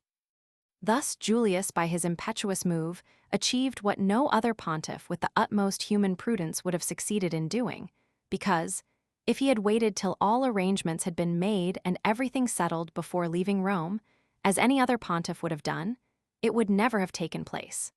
For the King of France would have found 1,000 excuses, and the others would have inspired him with 1,000 fears. I will omit his other actions, which were all of this kind and which all succeeded well, and the shortness of his life did not suffer him to experience the contrary. For had times succeeded in which it was necessary to act with caution, his ruin would have resulted, for he would never have deviated from these methods to which his nature disposed him. I conclude then that fortune varying and men remaining fixed in their ways, they are successful so long as these ways conform to each other, but when they are opposed to each other then they are unsuccessful. I certainly think that it is better to be impetuous than cautious, for fortune is a woman, and it is necessary, if you wish to master her, to conquer her by force. And it can be seen that she lets herself be overcome by these rather than by those who proceed coldly. And therefore, like a woman, she is a friend to the young, because they are less cautious, fiercer, and master her with greater audacity. Chapter 26. Exhortation to liberate Italy from the barbarians. Having now considered all the things we have spoken of, and thought within myself whether at present the time was not propitious in Italy for a new prince, and if there was not a state of things which offered an opportunity to a prudent and capable man to introduce a new system that would do honor to himself and good to the mass of the people. It seems to me that so many things concur to favor a new ruler that I do not know of any time more fitting for such an enterprise. And if, as I said, it was necessary in order that the power of Moses should be displayed that the people of Israel should be slaves in Egypt, and to give scope for the greatness and courage of Cyrus that the Persians should be oppressed by the Medes, and to illustrate the preeminence of Theseus that the Athenians should be dispersed. So at the present time, in order that the might of an Italian genius might be recognized, it was necessary that Italy should be reduced to her present condition, and that she should be more enslaved than the Hebrews, more oppressed than the Persians, and more scattered than the Athenians, without a head, without order, beaten, despoiled, lacerated, and overrun, and that she should have suffered ruin of every kind. And although before now a spirit has been shown by some which gave hope that he might be appointed by God for her redemption, yet at the highest summit of his career he was thrown aside by fortune, so that now, almost lifeless, she awaits one who may heal her wounds and put a stop to the rapine and pillaging of Lombardy, to the rapacity and extortion in the kingdom and in Tuscany, and cure her of those sores which have long been festering. Behold how she prays God to send someone to redeem her from this barbarous cruelty and insolence. Behold her ready and willing to follow any standard if only there be some one to raise it. There is nothing now she can hope for but that your illustrious house may place itself at the head of this redemption, being by its power and fortune so exalted, and being favored by God and the Church, whose leadership it now occupies. Nor will this be very difficult to you, if you call to mind the actions and lives of the men I have named. And although those men were rare and marvelous, they were none the less men, and had each of them less occasion than the present, for their enterprise was not juster than this, nor easier, nor was God more their friend than he is yours. Here is a just cause, for that war is just which is necessary, and those arms are merciful where no hope exists save in them. Here is the greatest willingness, nor can there be great difficulty where there is great willingness, provided that the measures are adopted of those whom I have set before you as examples. Besides this, unexampled wonders have been seen here performed by God. The sea has been opened. A cloud has shown you the road, the rock has given forth water, manna has rained, and everything has contributed to your greatness, the remainder must be done by you. God will not do everything, in order not to deprive us of free will and the portion of the glory that falls to our lot. It is no marvel that none of the before-mentioned Italians have done that which it is to be hoped your illustrious house may do, and if in so many revolutions in Italy and so many warlike operations, it always seems as if the military capacity were extinct, this is because the ancient methods were not good, and no one has arisen who knew how to discover new ones. Nothing does so much honor to a newly risen man than the new laws and measures which he introduces. These things, when they are well based and have greatness in them, render him revered and admired, and there is not lacking scope in Italy for the introduction of every kind. Here there is great virtue in the members, if it were not wanting in the heads. Look how in duels and in councils of a few the Italians are superior in strength, dexterity, and intelligence.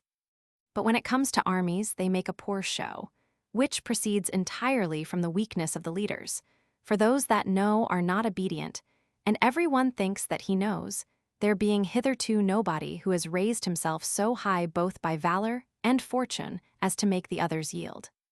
Hence it comes about that in all this time, in all the wars waged during the last 20 years, whenever there has been an army entirely Italian, it has always been a failure, as witness first Taro, then Alexandria, Capua, Genoa, Vela, Bologna, and Mestre.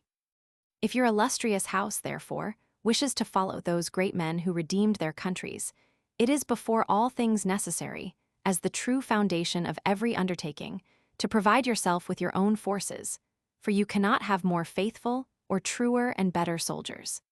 And although each one of them may be good, they will together become better when they see themselves commanded by their prince, and honored and supported by him. It is therefore necessary to prepare such forces in order to be able with Italian prowess to defend the country from foreigners. And although both the Swiss and Spanish infantry are deemed terrible, none the less they each have their defects, so that a third order might not only oppose them, but be confident of overcoming them. For the Spaniards cannot sustain the attack of cavalry, and the Swiss have to fear infantry, which meets them with resolution equal to their own. From which it has resulted, as will be seen by experience, that the Spaniards cannot sustain the attack of French cavalry, and the Swiss are overthrown by Spanish infantry. And although a complete example of the latter has not been seen, yet an instance was furnished in the Battle of Ravenna, where the Spanish infantry attacked the German battalions, which observed the same order as the Swiss. The Spaniards, through their bodily agility and aided by their bucklers, had entered between and under their pikes, and were in a position to attack them safely without the Germans being able to defend themselves. And if the cavalry had not charged them, they would have utterly destroyed them. Knowing therefore the defects of both these kinds of infantry, a third kind can be created which can resist cavalry and need not fear infantry, and this will be done not by the creation of armies, but by a change of system. And these are the things which, when newly introduced, give reputation and grandeur to a new prince. This opportunity must not therefore be allowed to pass, for letting Italy at length see her liberator. I cannot express the love with which he would be received in all those provinces which have suffered under these foreign invasions, with what thirst for vengeance, with what steadfast faith, with what love, with what grateful tears. What doors would be closed against him? What people would refuse him obedience? What envy could oppose him? What Italian would rebel against him? This barbarous domination stinks in the nostrils of everyone. May your illustrious house, therefore, assume this task with that courage and those hopes which are inspired by a just cause, so that under its banner our fatherland may be raised up, and under its auspices be verified that saying of Petrarch. Valor against fell wrath will take up arms, and be the combat quickly sped, for, sure, the ancient worth that in Italians stirs the heart is not yet dead. The end.